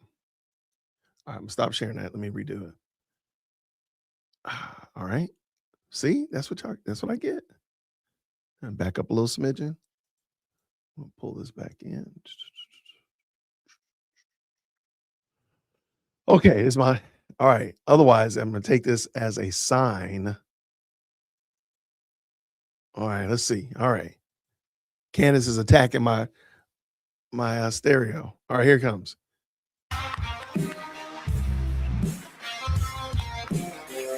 That's producer Jason.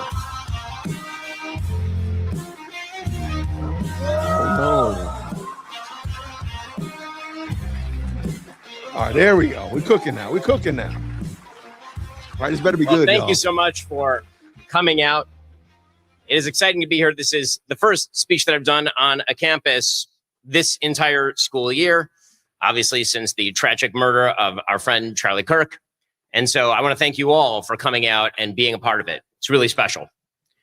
Thanks also, obviously, to the Adam Smith Society, to Young America's Foundation, and thanks to the Things That Matter lecture series for making this event possible. It's wonderful to be here at University of Pennsylvania, a place that now apparently recognizes that calls for genocide against Jews are bad. So congrats on that, UPenn. It took a little while to get there, but eventually you got there. So congrats. Late last week, the president of the United States ripped into pseudo-conservative commentators Tucker Carlson, Candace Owens, Megyn Kelly, and Alex Jones. He did so by calling them low IQ. Now, of course, the president has dropped this descriptor just a few times in the past. In this particular instance, he is not wrong.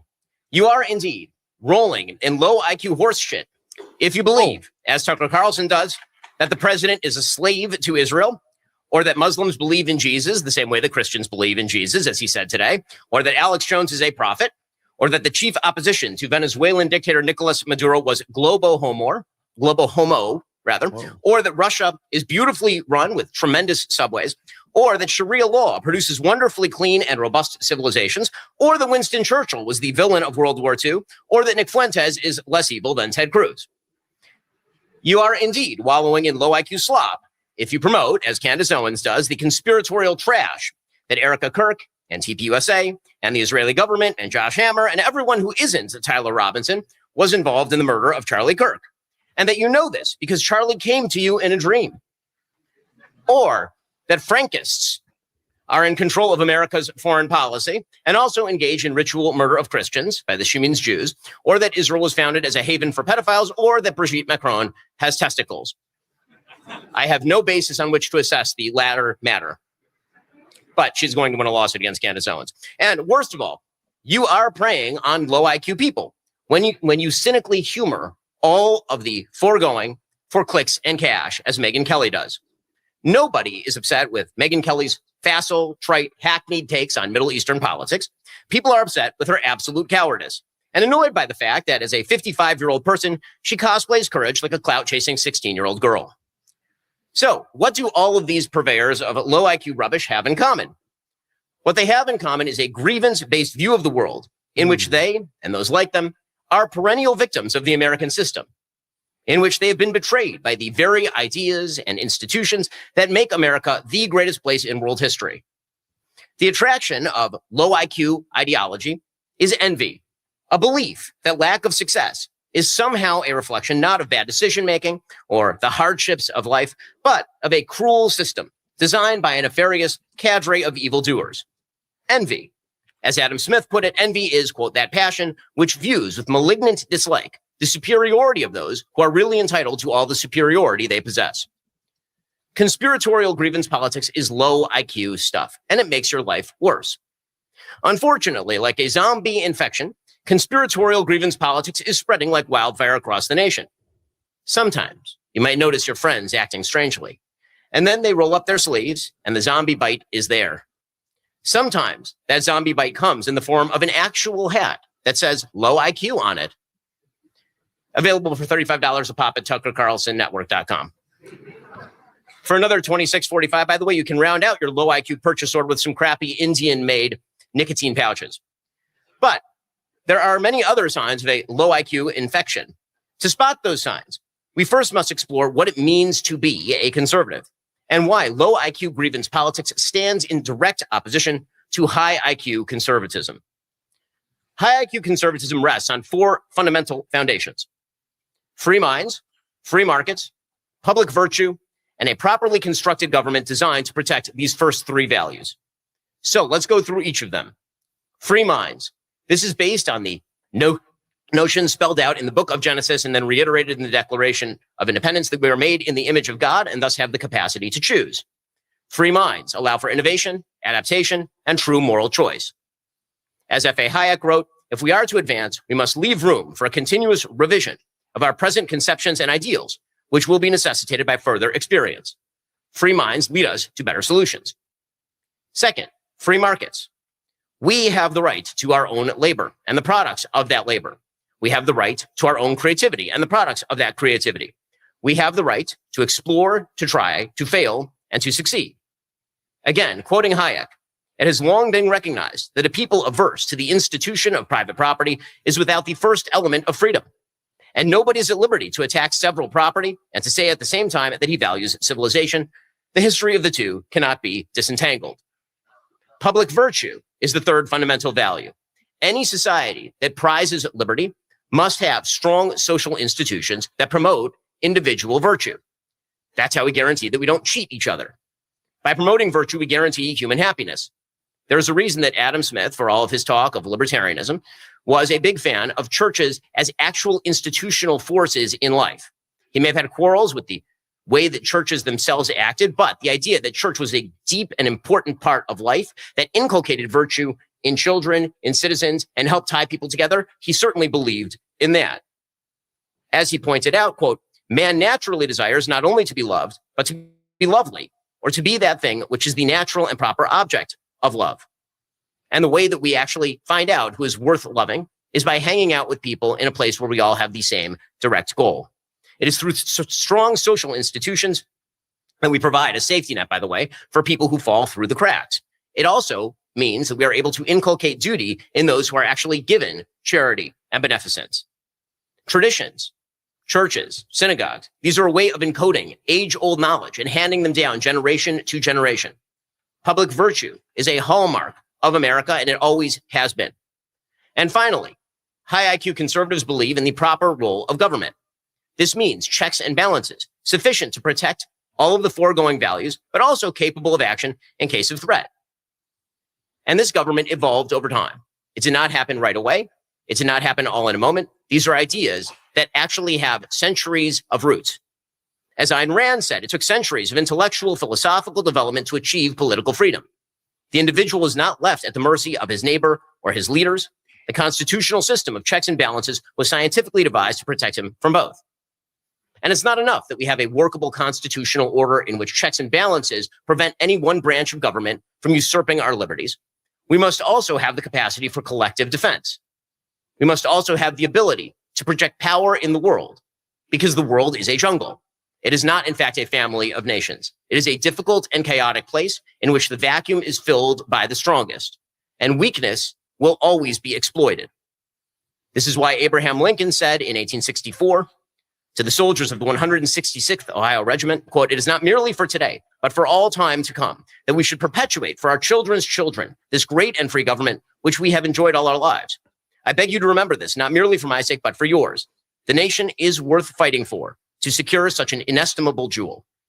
Now, high IQ conservatism has a lot of play in the joints. If you have a few core values, sometimes these values come into conflict with one another.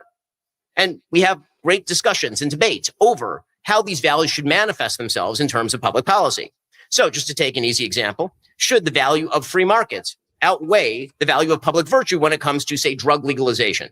These are very open debates inside high IQ conservative circles. And very often they come down to questions of pragmatism and efficacy and questions of rights versus duties. How do we balance the necessities of free minds and collective defense in times of war or subversion? Again, these are age-old questions, and conservatives slug them out. High IQ conservatism, because it is a set of values, doesn't foreclose arguments. It provides a basis for sound argumentation. But low IQ ideology rejects all of these central principles. Low IQ ideology says that free minds are themselves a lie, that we are all victims of a sort of Marxist false consciousness implanted in us by nefarious outside forces. You may think you support the war in Iran, but actually that idea has just been implanted in you by Mark Levin or Barry Weiss or me. You don't actually think what you think. You have been propagandized into thinking what you think. You think that you might be in favor of qualified immigrants who add to American life, joining the American bargain. Well, you're being trained that way by Elon Musk, who's lying to you and propagandizing you. You don't actually think what you think. You are a creation of systems. And again, the system is to blame and must be torn to the ground. You think America is prosperous and free? That's because you've been indoctrinated by your teachers and your parents and your moral influences to believe that.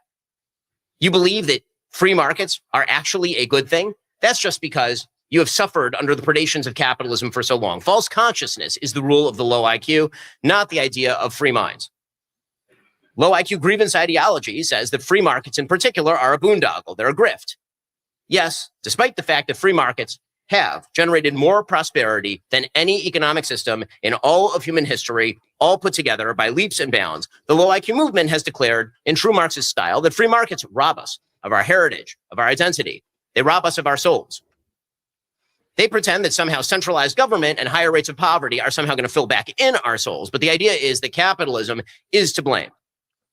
Low IQ grievance ideology also argues that public virtue is a sham. The church that your parents sent you to, well, it's probably fundamentally broken. Either on the one hand, it's cucked or it's intolerant. The people that we really need to emulate in the view of the low IQ grievance group are true heroes, like alleged rapist Andrew Tate, or role models like Clavicular. Dang.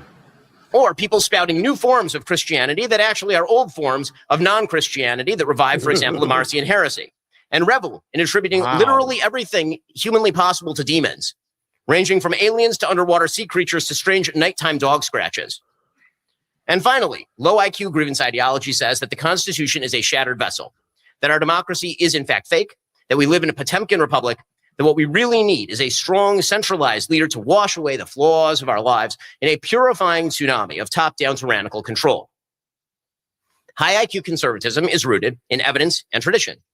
It is rooted in basic principle and truth. It is rooted in both freedom and virtue. Low IQ grievance politics is rooted in opposition to all of those things.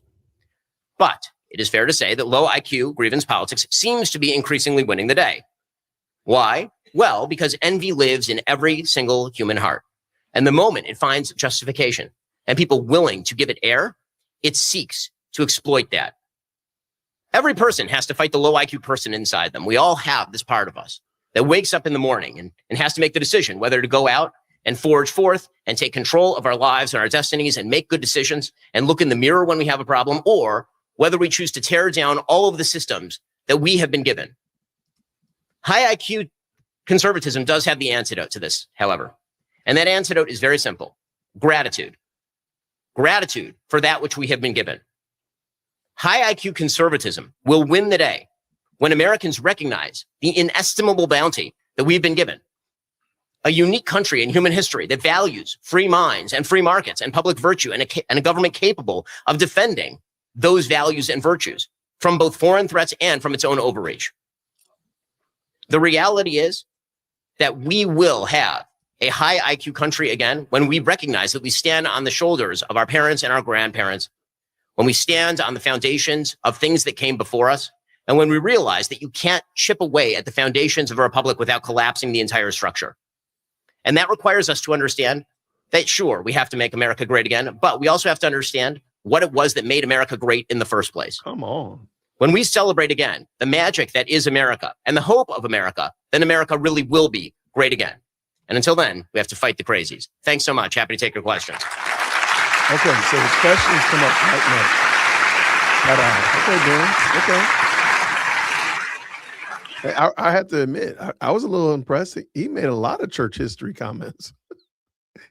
Somebody said right here, Ben giving us some church history. He made a lot of commentary about church history, which was very interesting.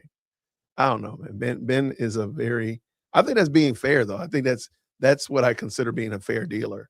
Instead of reimagining and remastering and for a new modern audience, American history, he actually told the truth about American history, which I think is kind of dope. Shout out to Ben.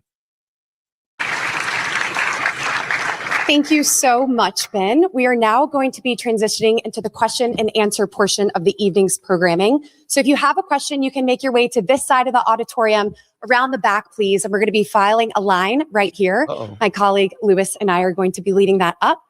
And as folks are moving in this direction, we'd like to call out that Ben has a really cool rule where if you disagree with him, you actually get to raise your hand and make your way to the front of the line. That has a way of keeping things a little bit more fun and interesting. So with that, I believe Nicholas is going to start us off with the first question of the night. Nicholas, take it away. Thank you. First and foremost, thank you, Ben, for being here at Penn.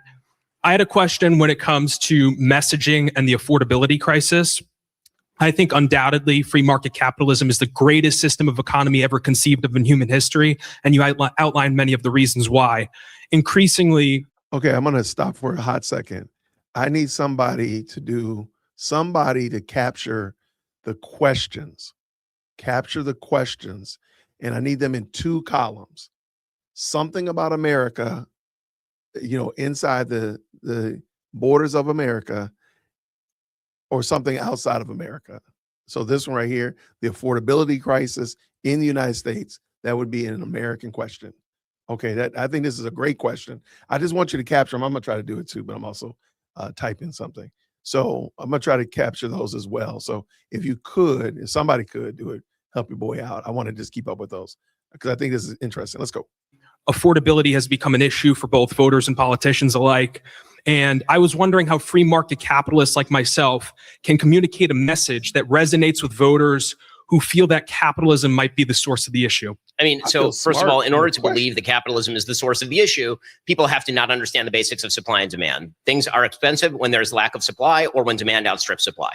It's that simple. And so if you wish for there to be a cheaper price, then you have to have more of the thing. And then the question becomes, how do you incentivize more of the thing without creating a counter incentive that takes away from other parts of the economy that are functioning well? This is why free markets work well, because free markets are about decentralized knowledge. Now, the easy answer for people who, again, take sort of a low IQ approach to economics is just shove money at the thing. You want more housing? Just build a bunch of public housing at public expense. And of course, that undercuts the ability of developers to build more housing. And in the end, it turns out that people treat public housing terribly. Public housing projects are famously awful. And it doesn't end up generating lower prices in the aggregate. What you actually want to do is, of course, get rid of the regulations that allow developers to create more units. We all want things to be more affordable. We all want things to be cheaper. Now, one of the things that's been kind of fascinating about the affordability discussion is the use of the term affordability as opposed to the idea that things are too expensive or you just want them to be cheaper. And there's a lot of polling where people will say things are unaffordable. I challenge anyone to find any point in American history where people have said everything is really affordable. Because, we're all human beings and we walk in the world and turns out we don't like spending money on things. And right, so there are very few things that I look at and I go, man, that is super duper affordable. I'm loving it. Unless I'm at Ross Dress for Less, and I wouldn't shop there because it's hell on earth. My wife has tried to drag me there. It's awful. Just organize your stuff, Ross. Anyway, different story. But the reality is that if you are looking to have this conversation, then it should be done on a pragmatic level. If you want things to be cheaper, let's talk about the thing that you want to be cheaper. And let's point out that if you look at a graph of the products that have become significantly more expensive in American life over time, they all have one thing in common. And the one thing they have in common is more regulation and more subsidization from the government. There's a reason that education is more expensive today, and it is not because of lack of government funding. There's a reason that healthcare is more expensive today, and that is not because of a lack of government funding. There's a reason why housing, by the way, is more expensive today, and it is not because of a lack of government funding. Where the government gets involved, it tends to skew the incentive structures. And if you want the easiest answer is we actually have significantly affordable housing in a lot of very red states and a lot of very red cities where they've made it very easy to build, as opposed to New York, which again, will never have affordable housing because not only of the space constraints, but because of the regulatory structures. Thank you. Okay. I feel smart just hearing that question. Hey, Ben, thanks for making the time and coming out to Philly. My name's Duncan. I'm a second-year MBA. So on Bill Maher's show in 2018, you outlined your support for President Trump. I think you said you were a sometimes Trump.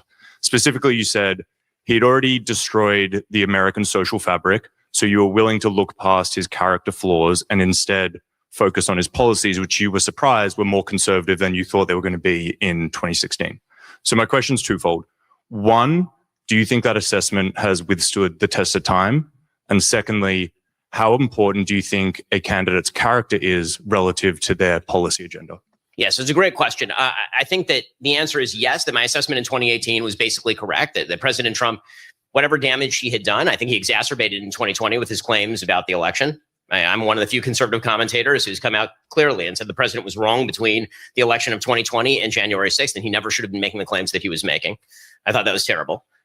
With that said, I think that his policies have been much more to my liking than I ever would have thought back in 2016. So my evolution, if you go back and sort of who I voted for and who I supported, I didn't vote for either candidate in 2016. Neither of them met my bench line. And then in 2020, I supported President Trump because he had been more conservative than I thought he would be. And he was also facing down Joe Biden, who, as it turns out, was the worst president in modern American history. And then in 2024, I campaigned for President Trump because he was campaigning against the worst president in modern American history, who also happened to be dead, and then his successor. So, yeah, again, a bunch of choices that in the best of all possible worlds, in a sort of Voltairean best of all possible world, we wouldn't have to make. Now, as far as the character question, obviously character has an effect in politics. There's no question that this is true. And it happens every day. And I don't think that President Trump is unique in the way that he has torn away at the social fabric with regard to politics. I've said many times that I think one of the rips on President Trump that isn't true is the idea that President Trump killed American politics. Everything was going hunky-dory until 2016, and then Trump just destroyed it. I don't think that's right. I think Trump is the coroner, not the killer. I think he stumbled on the prone body of American politics, and there were knives sticking out of the back, and he looked down and he went, hey, look, it's dead. And you can see that because there's a precedent for pretty much all the things that President Trump is currently doing that people are freaking out about. So if he's speaking badly about the Supreme Court, we can play the whataboutism game, but it's not whataboutism to say that it's actually bad on both sides. Whataboutism is when you say it's fine on my side because you won't condemn your side. But I'm not saying it's fine on my side. I'm saying it's bad on both sides. I would prefer that our candidates from here on out don't rip into the Supreme Court by name. I wish that the president did not use executive orders nearly as often. Again, that was initiated by Barack Obama, saying that he had a pen and a phone. And so I think there are fair critiques to place at the foot of President Trump. Again, I think January 6th and his behavior beforehand is one of them. I think that his untoward tweeting, which I think we're all just used to by now, is it the best? No. And sometimes it comes back to bite him, as it did this week.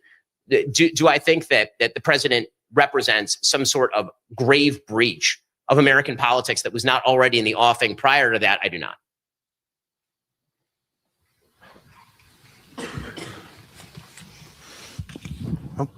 Okay. Hi, I'm Ethan. I'm a second year at the University of Pennsylvania. Great for being here, and thanks for being here. A lot of us here, I feel like in my year, have felt that it becomes a choice for us to choose between the product of our labor in either impact or paycheck, and that a lot of us can have to make that choice between seeing something in our pockets and seeing something in impact, because we have to go to, or at least is encouraged to in a cultural manner, to go to a bank or consultancy. What do you see for American students and American youth to make an impact without compromising on one method or the other? Do you think American society is going into that bifurcated direction, or do you think there is a path forward for those of us who want to make an impact? I think that the choice has always existed for people between what they might personally find most fulfilling and what is most lucrative.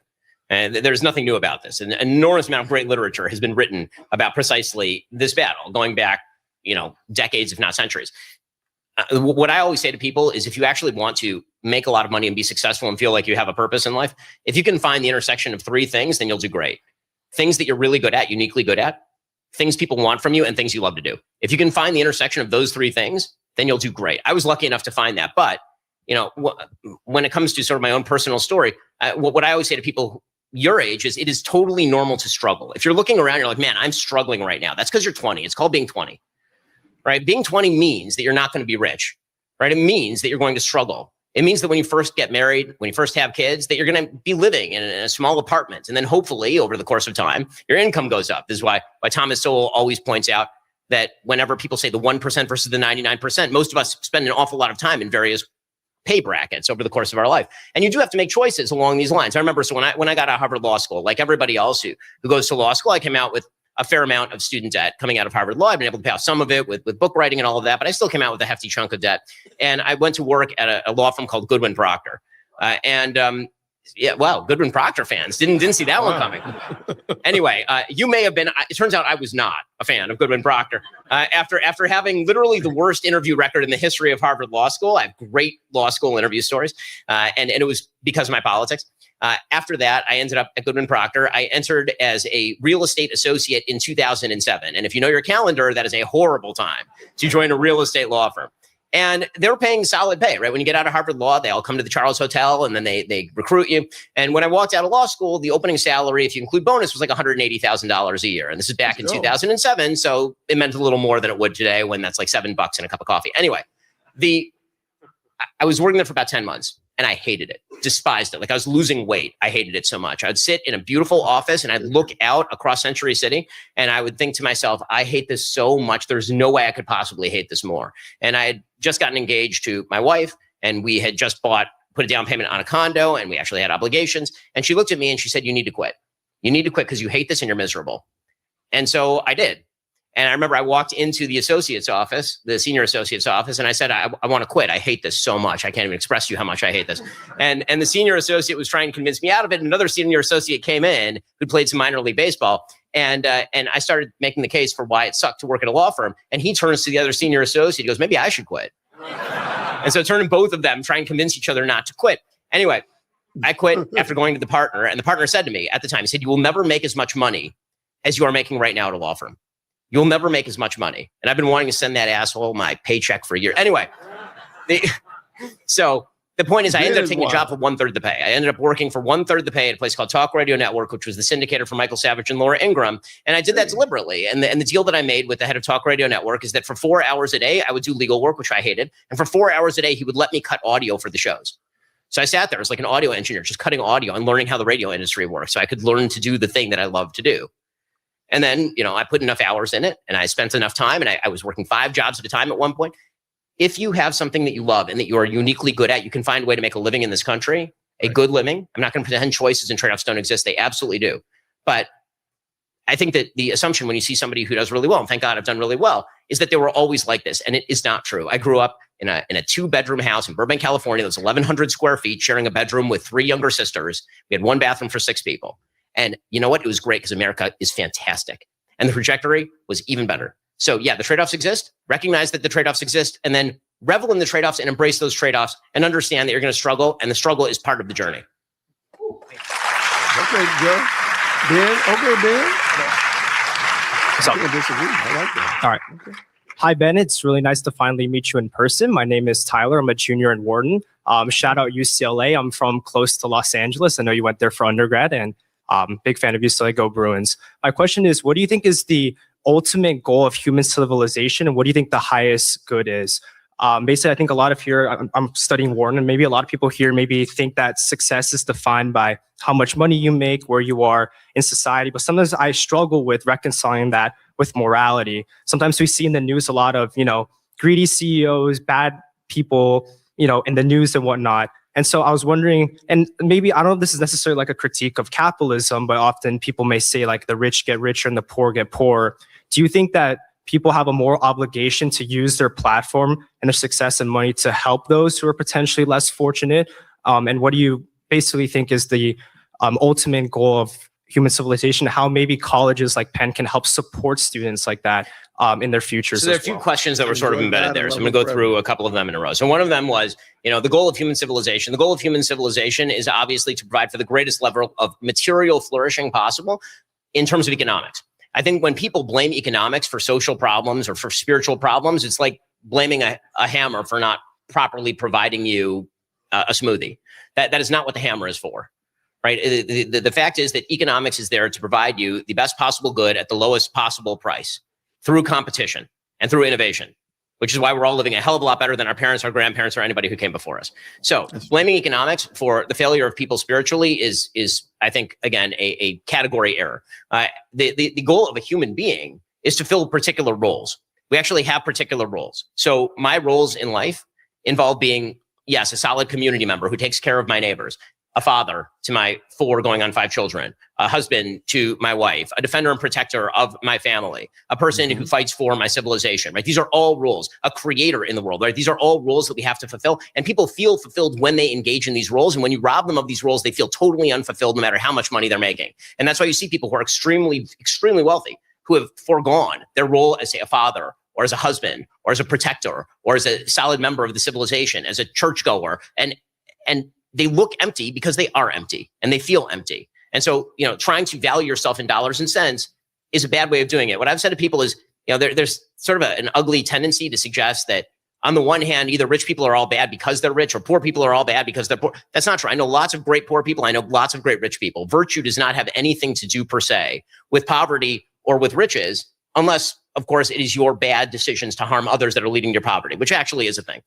The reality, again, is that when it comes to seeking fulfillment, capitalism is not the obstacle. Capitalism is there to help you provide for your family and give you the ability to do things no one else could do. And again, the great lie that capitalism makes the rich richer and the poor poorer has been disproved over and over again. This was Marx's original theory, the impoverishment of the poor, the immiseration of the poor, and it was just totally false. It turns out that everybody got richer. It's just that people who are at the bottom of the spectrum got richer slower than people who are at the top of the spectrum, but everybody lives a different life. Every poor person in America has a cell phone, which is a technology that every rich person in 1940 did not have, right? Because it turns out that innovation in economics is capable of driving vast development, particularly for people who are extremely poor.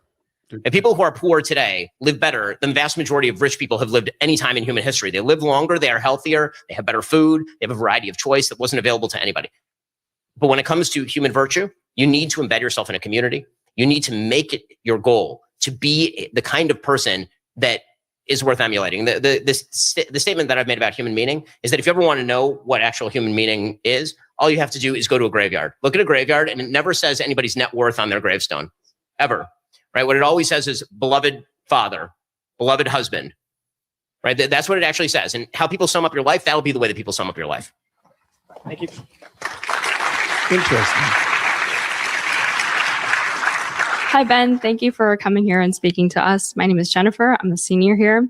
My question to you is related to my background. My family escaped Cuba and all the horrors that pertain to communism. I was raised with a sense of gratitude for the gift that is capitalism and the freedoms inscribed in the U.S. Constitution. Several times throughout my time here, I've been met with a lot of fellow students in strong favor of socialism, often attributing the failure of Cuba to the U.S. embargo. In the face of this increasing sympathy for socialism, how can we as conservatives converse with those who have never experienced socialism, but think of it as the resolution to all the ailments in society? I mean, asking people how they can get in the heads of people where they've never lived there is very, very difficult. What I've said to people all the time is that if you want to know what things were like before capitalism, you have to get in a time machine. And fortunately, we have them. They're called planes. And all you have to do is take them to many of the third world countries on Earth today and see if you like it. Because those are places that are prior to Western modes of development, particularly in economics. It is very difficult to educate somebody on a thing that they haven't personally seen or experienced. And also, when people think of socialism, it's a semantically overloaded term at this point because people don't actually know what they're talking about. Half of the people who are saying socialism mean Norway, right? They mean a homogenous society of like 6 million people with a gigantic oil fund that pays all of their bills and also happens to be extremely capitalist in the way that it actually approaches business. Right, which is not socialism. Right, socialism is, of course, nationalized means of the ownership of the means of production. That is what it is. It is getting rid of the profit margin and treating profit as though it is somehow an aspect of evil. And if you got rid of profit, then everything would get better, which of course is not true. It is abolition of private property. It is all those things. That's what socialism is. And honestly, the best way to explain this to people is to say, how would you feel if today I just came and I took all your stuff? all of it. And then I ran every aspect of your life in terms of what job you can work and how we allocate that job to and what we pay you for that job. You don't have a choice in this. It's not as though you get to bargain. There's no collective bargain. And then people start saying, well, I don't like that. I like this other version of socialism. And the answer to that is, okay, but you don't get to pick, right? Because remember, in a socialist system, your opinion is of no consequence. If you do not want to do the thing, they just force you to do the thing. So again, getting people to read history, let alone contemporary politics, is extremely, extremely difficult. But yes, I mean, people like you are indispensable. People who actually lived it and can speak to the evils of what socialism actually is like. That's really indispensable. Okay, so we got 5. Hold on. At the current moment, I've kept up with it. We've had 5 questions. 2 of them are directly about the United States. 2 of them are kind of like esoteric, if you will. They're like what to do about society, and if you don't want to, you want to work, but you want to do something you enjoy. And then there's the morality question, and then lastly, there's socialism. So I'm at the current moment, I'm saying that there's been 5 questions, and all of them are U.S. focused. There's a reason why I wanted to do this. So let's keep this going. These are great questions. Hi, Ben. Thank you for coming to Penn and providing us this opportunity to ask you questions personally. Not sure if you remember me, but I had the opportunity to ask you a question back in 2024. So it's great to be back here. Good to see you again. You've grown. Oh, thank you. You're so much more handsome than you were just a couple of years ago. Thank you. My question revolves around the American dream. So 30 years ago, my parents' generation could afford extremely cheap college tuition, enter a stable job market, and purchase a single family home to fulfill the American dream. My parents worked hard to see me and my sister succeed, and they really delivered on that. Yet today we live in a generation with college education reaching almost $100,000 a year. We live in a world where many young college graduates are going into a worsening job market, and the Anthropic report showing that AI is going to take many jobs in tech, finance, AI, many career fields that many of us Penn students plan to go into in the future. And we also live in a world where home prices are skyrocketing beyond reach that the normal average American cannot afford. As someone who believes in the very fundamental system of capitalism, but feels that many Americans are losing touch with the system, how should we interpret this American dream today? How do you convince us? So I think, first of all, that we ought to be accurate about what our parents' experiences were. So the Wall Street Journal had a fabulous piece a little bit earlier this week where it actually analyzed where, say, millennials are versus where their parents were at the same point in their life. And as it turns out, actually, housing, relatively speaking, is cheaper now than it would have been if you include the interest rates. For example, the interest rates back in 1980 were sky high. They were like 9, 10, 11%. That was the norm back in the 1970s and 80s. The interest rates now, which are in the 6s and 7s, that seems incredibly high to us because we lived in this gigantic bubble that was created by the Fed. But the reality is that the normal interest rate on a mortgage for most of American history was up in the 7, 8, 9, 10% range. It was not down where we are currently experiencing it. As far as housing that your parents bought was, frankly put, shit. It wasn't good. If you go back and you look at the stuff, when people say everyone could afford a house in 1950, I go look at the houses that they were living in 1950. You're talking about like little brick boxes that have no air conditioning in them. And I promise you can get those today for nothing. They're unbelievably cheap. They're all over Detroit. They're crap. They're like, really, they exist in all parts of the country. And one of the things that we ought to recognize also is that, there are places in the country where housing is relatively affordable. It's unaffordable in major cities like New York, but actually, the price of housing has been significantly dropping in places like Phoenix. It's been dropping in places like Charlotte. It's been dropping it's dropping precipitously in Florida, to my great chagrin, since I own real estate in Florida. But the reality is that the sort of you'll never be able to afford a home. That's not true. Where this critique is true is in the 2 other areas you mentioned. So it's certainly true when it comes to college education. I think that college education is largely a boondoggle. I believe that it is worthwhile for people who are in STEM fields. I think for people in the liberal arts, it's an IQ test. You're saying like low IQ, high IQ. Let's be real about how employers look at your college degree for a second. As an employer, I can tell you that we don't discriminate based on college degrees. Whenever someone sees a resume and they see a college degree, they say you went to UPenn and you didn't go to Penn State, right? And what they mean by that is that you had a particular SAT score. That's what they mean by that. They don't care that you sat for 4 years through a bunch of English classes you didn't listen to about polyamorous vampires. They don't care about that. What they care about is the fact that you were smart enough to get into Penn and then sit your ass down for 4 years and get through Penn. That's all that means. And it seems to me that it's time to do away with that system entirely. And we should just hire people out of high school and give them apprenticeships if they are smart enough to actually perform. And so I would love to see that become more of a thing. And I've been promoting that inside even our own business. When it comes to college education, I believe that this is one area where federal subsidization has been truly terrible for people, because people got so much free money from the government. It led everyone to believe they should go to college. Thus, demand wildly outstripped supply, and therefore all of the prices went up. It turns out, as always, that when the government subsidizes a product, it makes it wildly more expensive. And that's what's happened with higher education. During our parents' generation, it was not unusual for people not to go to college. Now it's kind of unusual for people not to go to college. Something like 35-40% of Americans are now, of the age range in college, are now going, as opposed to, our grandparents' generation was like 10%. And I don't think that you should have to have a college degree in order to be a barista at Starbucks. It doesn't make a whole hell of a lot of sense. It leads to credentialing, and it's really stupid. As far as the sort of third category that you were talking about, the job market, and the answer there is uncertain. I'm not going to pretend that I know what's going to happen with job markets. I know that in the long run, or at least I strongly believe that in the long run, all of the catastrophism about there will be no more jobs ever again, that no one will ever work and we'll all be on universal basic income.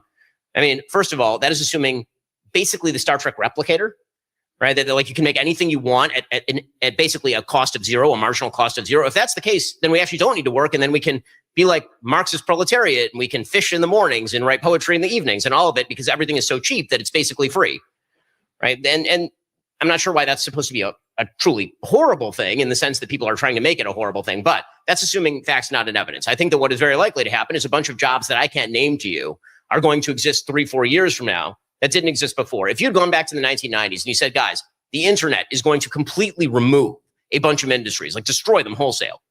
Like truly, retail establishments are just going to go down the tubes because everyone can just order everything online. People are going, oh, that's crazy. No one's ever going to have a job again. And you say, well, no, there will be new jobs created in social media marketing. And be like, I don't even know what the hell you're talking about. What is a social media? Right? And so for us to sort of forecast where the job market's going to be 3-4 years from now, we're in flux, and there's no question there's more uncertainty, but that's not something that government can stop other than by cracking down on the very technologies that allow for innovation and development that make everybody's life better in the long run. And again, I'm a tech optimist. I think that tech has been traditionally a very good force in the world. Although I will admit that if there were a red button I could push today that would get rid of social media, I would do it to the detriment of my own business. I think it's been horrible for the human brain. Hold on, Ben. Hold on now, man.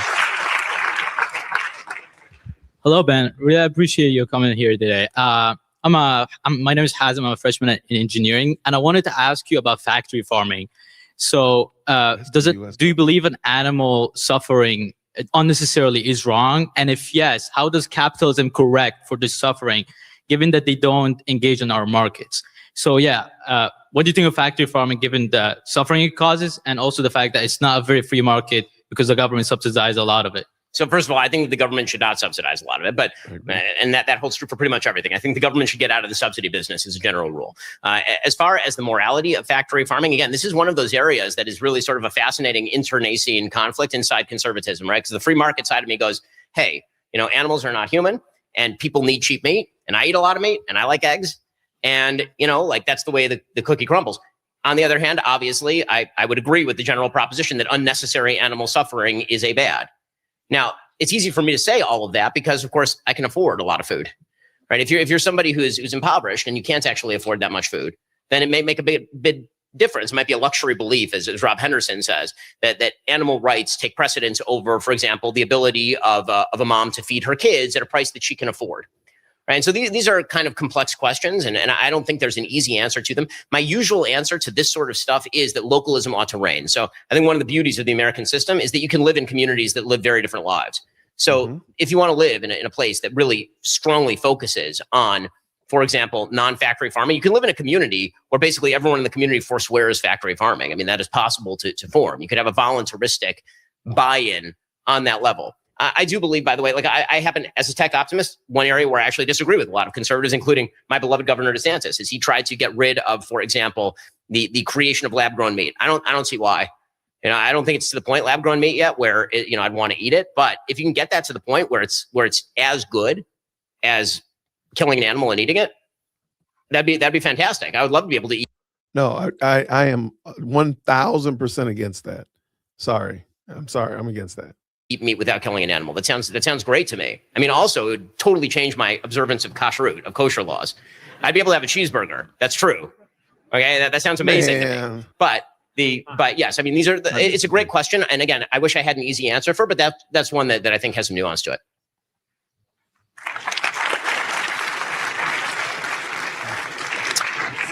Hi, Ben. My name's Finn. I'm a junior here at Wharton. I'm also president of the College Republicans Club. I wanted to ask you, on the note of Republicans, for 2028, Vance, Rubio, or someone else? So I will give you sort of like who I would obviously prefer. I mean, obviously my beliefs align much more strongly with those of the Secretary of State than the Vice President. I think that's perfectly obvious. With that said, I think the more interesting question is who can win. And I don't think that this is just, favoring my own side of this particular debate. I do think that Secretary of State Rubio has a more interesting shot at becoming president in 2028 than the vice president. The reason being, I look at J.D. Vance's coalition, and what it looks like to me is Trump's coalition, but smaller. I struggle to find a place in Trump's coalition that does not shrink because of J.D. I mean, for example, is he going to win more blue-collar white voters, which is supposed to be his strength? Not possible. It is not possible to win more blue-collar white voters than President Trump. Is he going to win more Hispanics? No way. Is he going to win more Jews? No way. Is he going to win more blacks? No way. Is he going to win more Asians? No way. Will he win more women? Probably not. He's kind of, as the last election showed, got a problem in this particular demographic, and so, like when I look at his coalition building, he needs to build a new coalition. The biggest mistake any politician makes is assuming that they can just pick up the last guy's coalition and then run with it. Hillary did this with Obama. It totally didn't work. And so I think that whoever comes after Trump is going to have to build their own coalition. And this is what makes Rubio kind of fascinating, because you could see a world where Rubio outperforms among Hispanics, for example. You could easily see a world where Rubio outperforms among women because he's not as off-putting as President Trump is with the female demographic.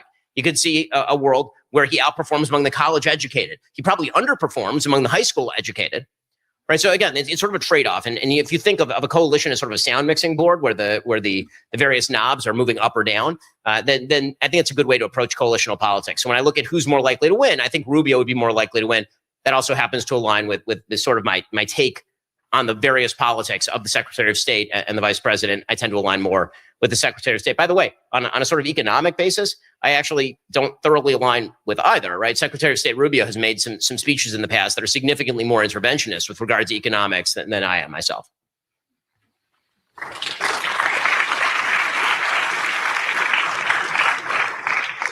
Hi, Ben. Thank you for coming. I'm a 1L here at Penn Law, and my question is, what would it take for you to convert to Christianity?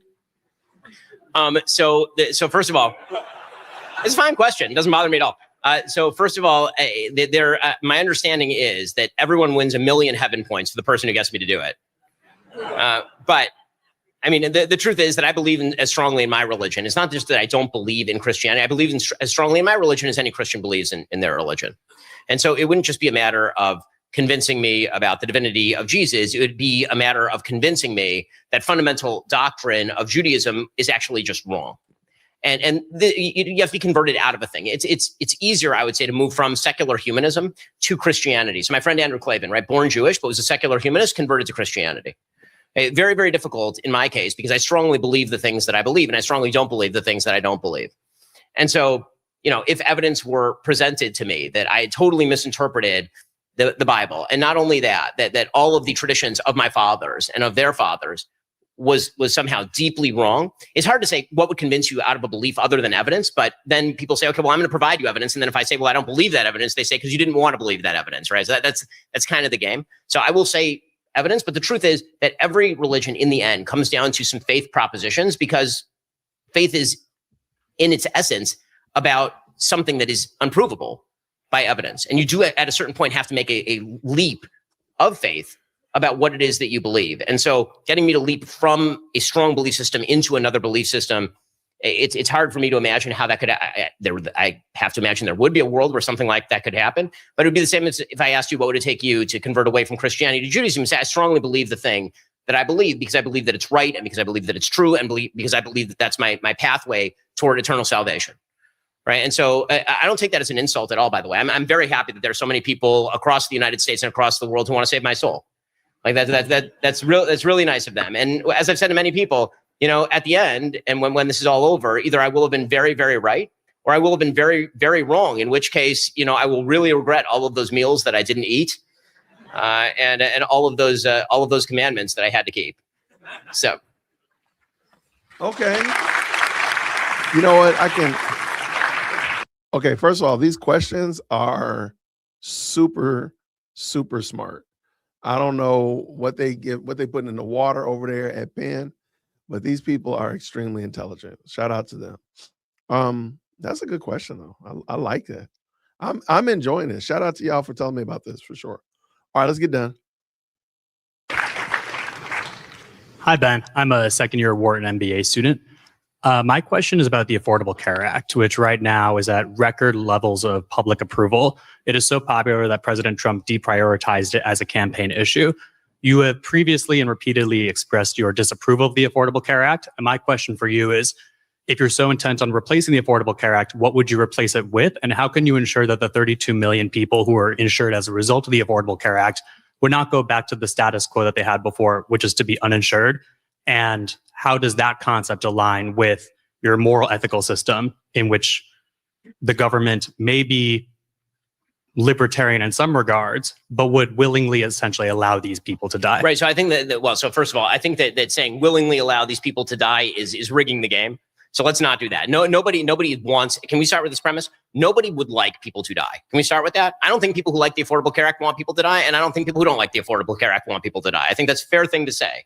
And then it's a question of what is the best public policy to achieve the following goals, right? You want to achieve affordability, universality, and quality.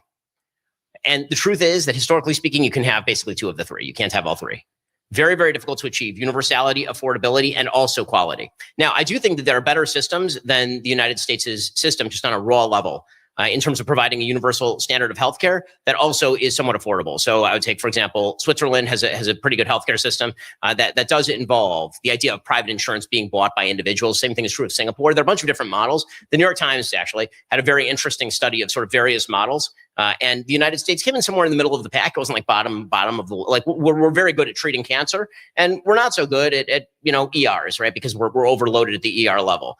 Whereas, if you are, in different systems, there's a reason people come here for specialized surgery, for example. And there's a reason why every drug is basically developed here in the United States. And that's the free market part of the system. And when we're talking about the healthcare system, I think we have to distinguish between two things. How do you practically get from what we have to what I'd like there to be? And then also de novo, were I designing a system, what would that system look like? The second question is much easier to answer than the first. Right? If I were to design de novo a system, it would be a free market system in which people gathered by social institution and actually helped insure each other more at the local level. So for example, and this does exist, my synagogue, we could easily have, because we're a very close-knit community, a sort of redistributive healthcare system in which I'm helping to pay for people who can't afford it or who have pre-existing conditions, because I know those people and I care about those people and we're part of a general community. One of the big problems when you have the government stepping in as the provider of basically payment, it's not health insurance, because none of this is insurance. When you're covering somebody with pre-existing condition, that's not insurance anymore. It's just healthcare. That's like suggesting that if I buy fire insurance after the house is on fire, that's insurance. It's no longer insurance. I'm just paying the firefighter to put out the fire. So, if you're talking about how do you make healthcare more affordable, the answer is you radically increase supply. That means deregulation of the healthcare industry. It means getting rid of the tort law, which is truly terrible and puts extraordinary burden. The administrative burden, regulatory administrative burden on doctors is insane. My wife's a family doctor. The amount of paperwork you got to do is crazy, like federally and state mandated. That's really, truly terrible. So those are things that you could undo. You could allow, as the president likes to say, people to buy insurance across state lines as opposed to relegating insurance companies within the states. The Affordable Care Act also raises the question as to whether you say, uninsured means they're just going to die as opposed to insured means they won't die. Well, that's not really true. There have been some pretty solid studies that suggest, for example, that there's not a huge difference between outcomes for people who have Medicaid and people who are just going to the ER and then paying cash. So again, the sort of everyone will die, or the Bernie Sanders, 80,000 people will die. Those are based on flawed numbers and flawed studies, and I'd be happy to walk through those. But here's what we got right now. We have a very mixed, heavily regulated system that is heavily government subsidized, sponsored, and regulated. And why is that popular? For the same reason that your congressperson is popular. People like the status quo. They do not like upset. When Barack Obama pushed forward Obamacare, wildly unpopular. Then it became the status quo, as he knew it would, and then it became popular. And if the status quo were upset, tomorrow people would be very unhappy. And 5 minutes from now, people would be okay with it. The reality is that the Affordable Care Act is about sort of statistically marginal, not marginal in terms of human life, but statistically marginal groups of people, meaning several million people, but not 300 million people. The vast majority of people who had private healthcare insurance, which is now more expensive thanks to the ACA because of the redistributive nature of the ACA, those people were pretty happy with their healthcare before. The number one thing that I would do, honestly, is I would sever the connection between employment and health insurance. That is obviously the number one thing to do, which was a workaround for wage and price controls back in the 1940s. That's why this started, is because the way that you gave a raise to your employee is you gave them health insurance, it then attached to their employment. And then by attaching it to your employment, it means it wasn't portable. So again, it's a very complex topic and there's a lot about it. I really, in this particular instance, I recommend the works of Richard Epstein, the University of Chicago law professor. He's got a very good book called Moral Peril, kind of about this, written in the 90s. But yeah, I mean, it's a complex thing, and unsticking it is going to be difficult, and trying to, take out one piece of the Jenga puzzle without collapsing the tower is very, very difficult, obviously.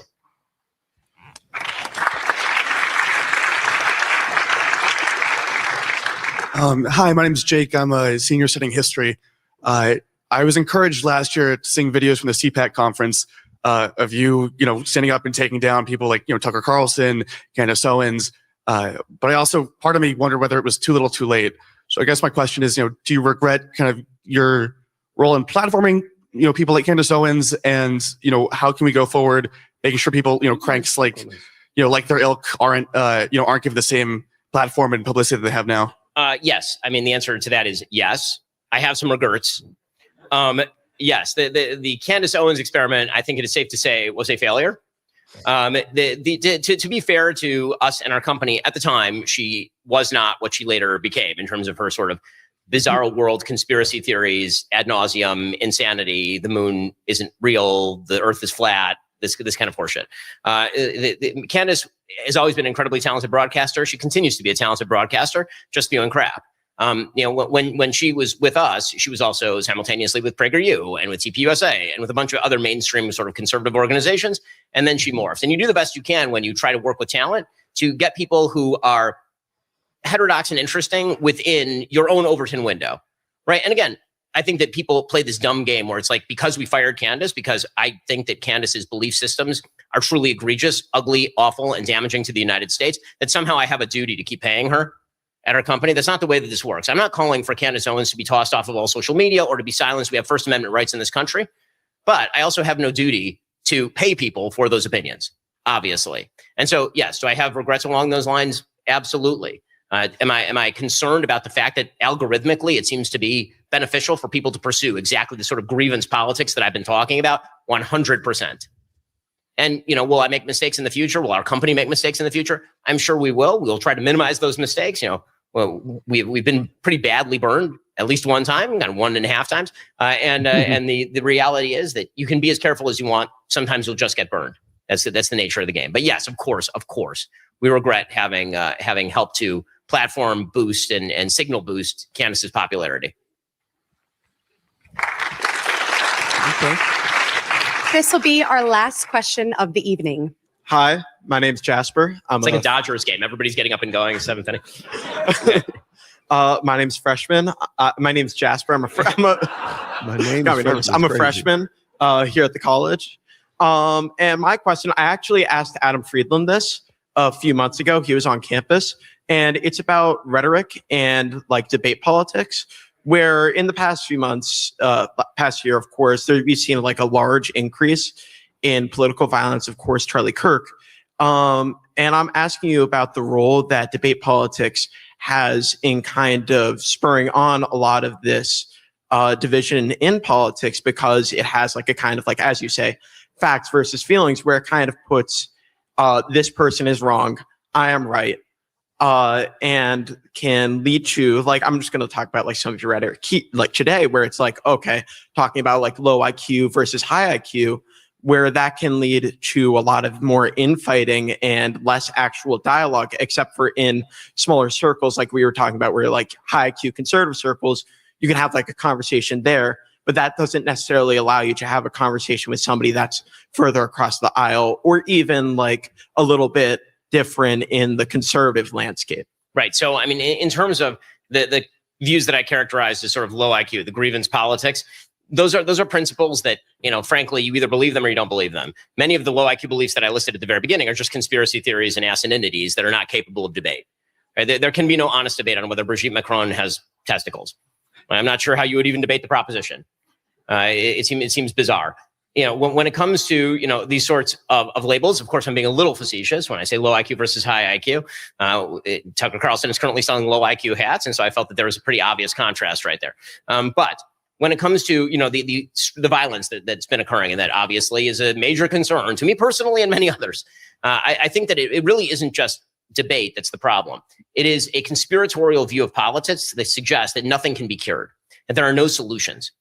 Discussion doesn't typically end with people beating the shit out of each other. What typically ends with that is the belief that no matter what discussion takes place, nothing is fixable, and the person sitting across the aisle from you is the immovable object in the way of your fruition as a person or in the way of your key issue. And if that person were just removed, the world would be a better place.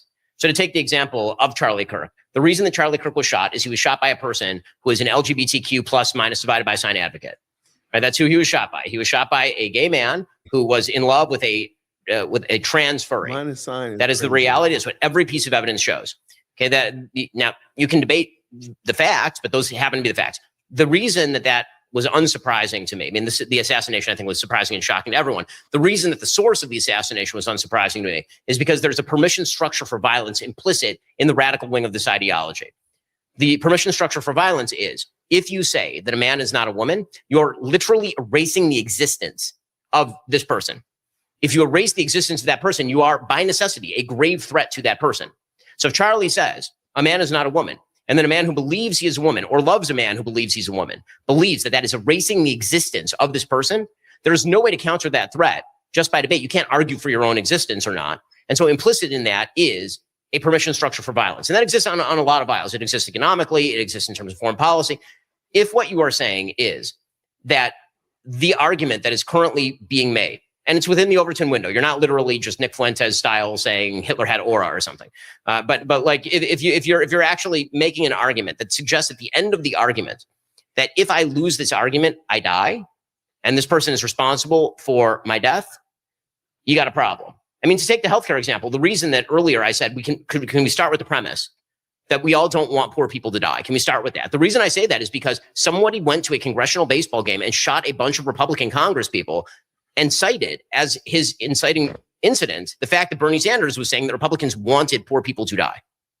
When you say that your opponents want people to die, that automatically changes the game. When you say they're part of a conspiracy that can never be overcome, when you say they're a part of an evil cadre of people manipulating all world events, that is likely to end in violence. I know precisely where my death threats come from, and I get a lot of them. A lot of them. There's a reason I've had 24/7, this is not a new thing for me. I've had 24/7 security for the last 11 years of my life. Okay, and I have 24/7 security on my kids. And the reason for that is because I know all of these permission structures of violence. I know what they are saying. I know what they believe, and I know why they believe it. And it's that kind of stuff that's truly dangerous, not just kind of debate politics or debate bro politics or people, throwing a casual low IQ, high IQ. Like nobody's going to go and God forbid, no one should go take a pot shot at any of the people that I mentioned. And I doubt that they would, because I said that these are low IQ politics. You don't try to shoot somebody because you think that their ideas are low IQ. You try to shoot somebody because you believe that they are a full scale danger to you and your family and are going to harm you. And you believe that without any evidence whatsoever. And you believe there's a conspiracy of silence in order to effectuate them using their power to harm you. That's when you have people trying to shoot each other. Thank you so much. I really appreciate it. Thank you, Ben. Okay. Thank you. Shout out to Ben. That wasn't bad. Let me mute that. Sorry about that. That wasn't bad at all. That wasn't bad at all. There were 12 questions, and every one of those questions, some of them were esoteric, like debating and how do you feel about platforming people, about morality, but there was no question outside of the United States, though. Every question could be centered around, focused on the U.S., which I think is very interesting. Now, maybe they change, maybe they say like you can't ask questions about Israel or whatever, but I would have thought the way they make it sound, the way the low IQ people make it sound, that every question is about little sliver of land the size of New Jersey. But that wasn't the case at all. Those are some really smart questions. Those are some mindful, meaningful questions. So shout out. Thank y'all so much for that. That was a good one. I enjoyed that. That was, again, it was interesting. Again, the woman asking what would it take for you to convert? Do you regret platforming? I've heard that question though. I feel like I heard that exact question before, and I feel like his answer was the exact same too. I don't remember where I saw it or heard it rather, but it did seem like that was exactly it before though. But anyway, what y'all think? What y'all think?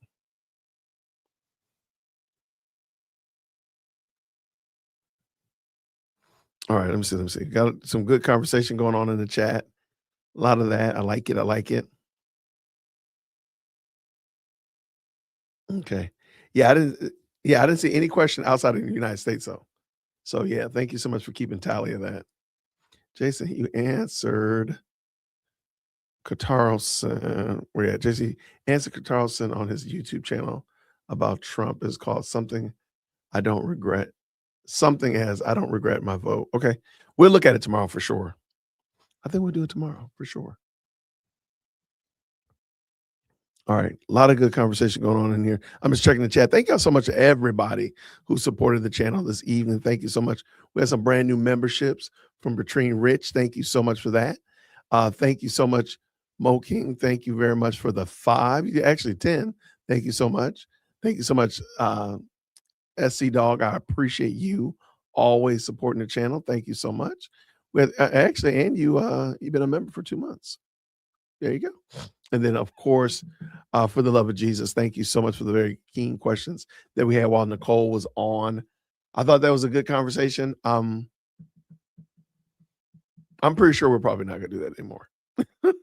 I like having conversations with people and try to be, reasonable and such like that. But I don't know. I might not do that again. Some people actually said don't do it anymore. And I think I might actually listen to the audience on that one. Because I don't know. We will see. We will see. It's forthcoming. But thank y'all again, everybody. I am going to it's separate. What's separate? What are we separating? What are we separating, team? What are we doing? What are we doing?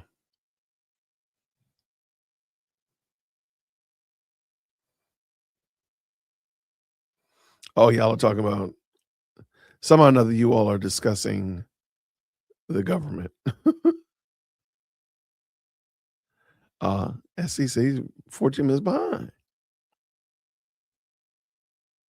How did I get all the way up here to the middle of the page like that?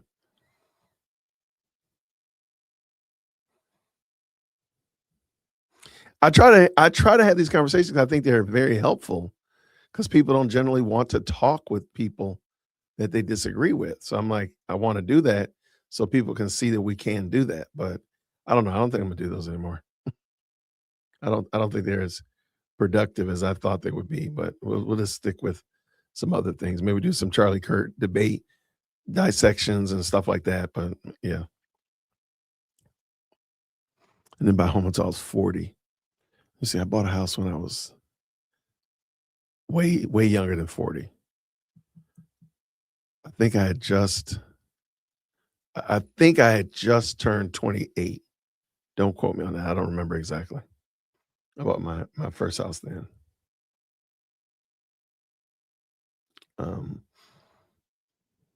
But I appreciate y'all. Thank you so much, everybody. We will be doing this, Lord willing. We'll do it again tomorrow. I'm letting you know I am not going to be doing a show on Friday, Saturday, or Sunday. I'll just have to drop some videos. I'm going to go pick up President Firstborn from school on a Friday, leaving out early Friday morning. I'll be back. I think we're spending the night because we're going to pick up my wife. I think we're going to be back on Sunday. So I'll make sure y'all know. But we'll talk before then. So have no fear. Have no fear. None whatsoever. Thank y'all so much to everybody. Good night to the good people. Do me a favor, do some Ben. You want to do a Ben debate? Okay. That might not be bad. I can find some Ben debates. That will be fun. Do me a favor, good people. Make sure you tip your waiters on the way out the door. Please, please, please, please. Make sure you hit the like button. Oh, by the way. let me give y'all the playlist again. I told you about the playlist. For the month of May, actually just moving forward, I'm gonna really be pushing liking videos. Please like the video. So come May 1st, I'm going crazy because me and another content creator are in a challenge to see which one of us can hit 100,000 likes first. And whoever hits it first, they get gifted 100 memberships by the loser. So I don't want to be gifting anybody 100 memberships. I want them to be bringing those over here. So anyway, I'm gonna really be pushing it. So let me give you this real quick. Here, let me just show it to you while I'm talking.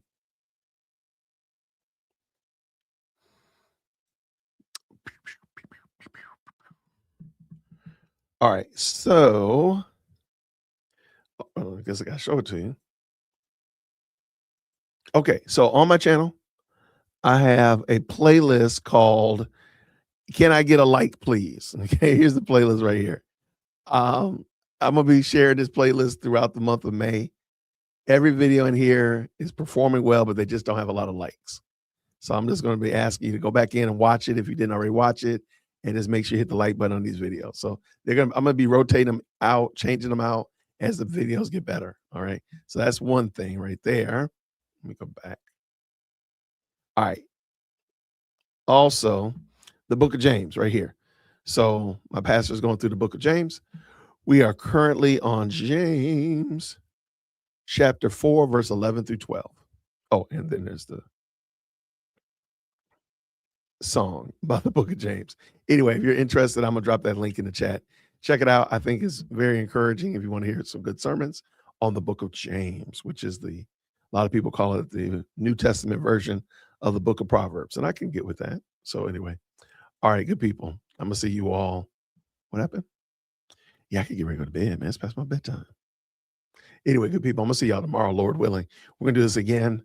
The plan, the aim is to go over. I'm planning on doing some Charlie Kirk debates, but somebody said a Ben Shapiro debate. I wouldn't mind doing that. I like Charlie's because he does those Q&As, but if I find a good one, I'll let you know. Or maybe we'll do it on Wednesday if we don't find it tomorrow. So everybody, thank you so much. Make sure you tip your waiters on the way out the door. Drop those green hearts in the chat on your way out. Thank you so much for supporting tonight. This was a lot of fun. I'm looking forward to doing this with y'all again real soon. So until then, everybody, grace and peace. Take care. Thank you so much for tuning in to another episode of the Jay Witt Podcast. If you enjoyed today's show, please do me a favor and hit me up with that 3-piece special. Like the video, subscribe, and of course, share it with somebody who would also enjoy this type of content. And make sure you leave a comment because I do pin the best comments to the top. So thank you so much for tuning in today. And until next time, everybody, grace and peace.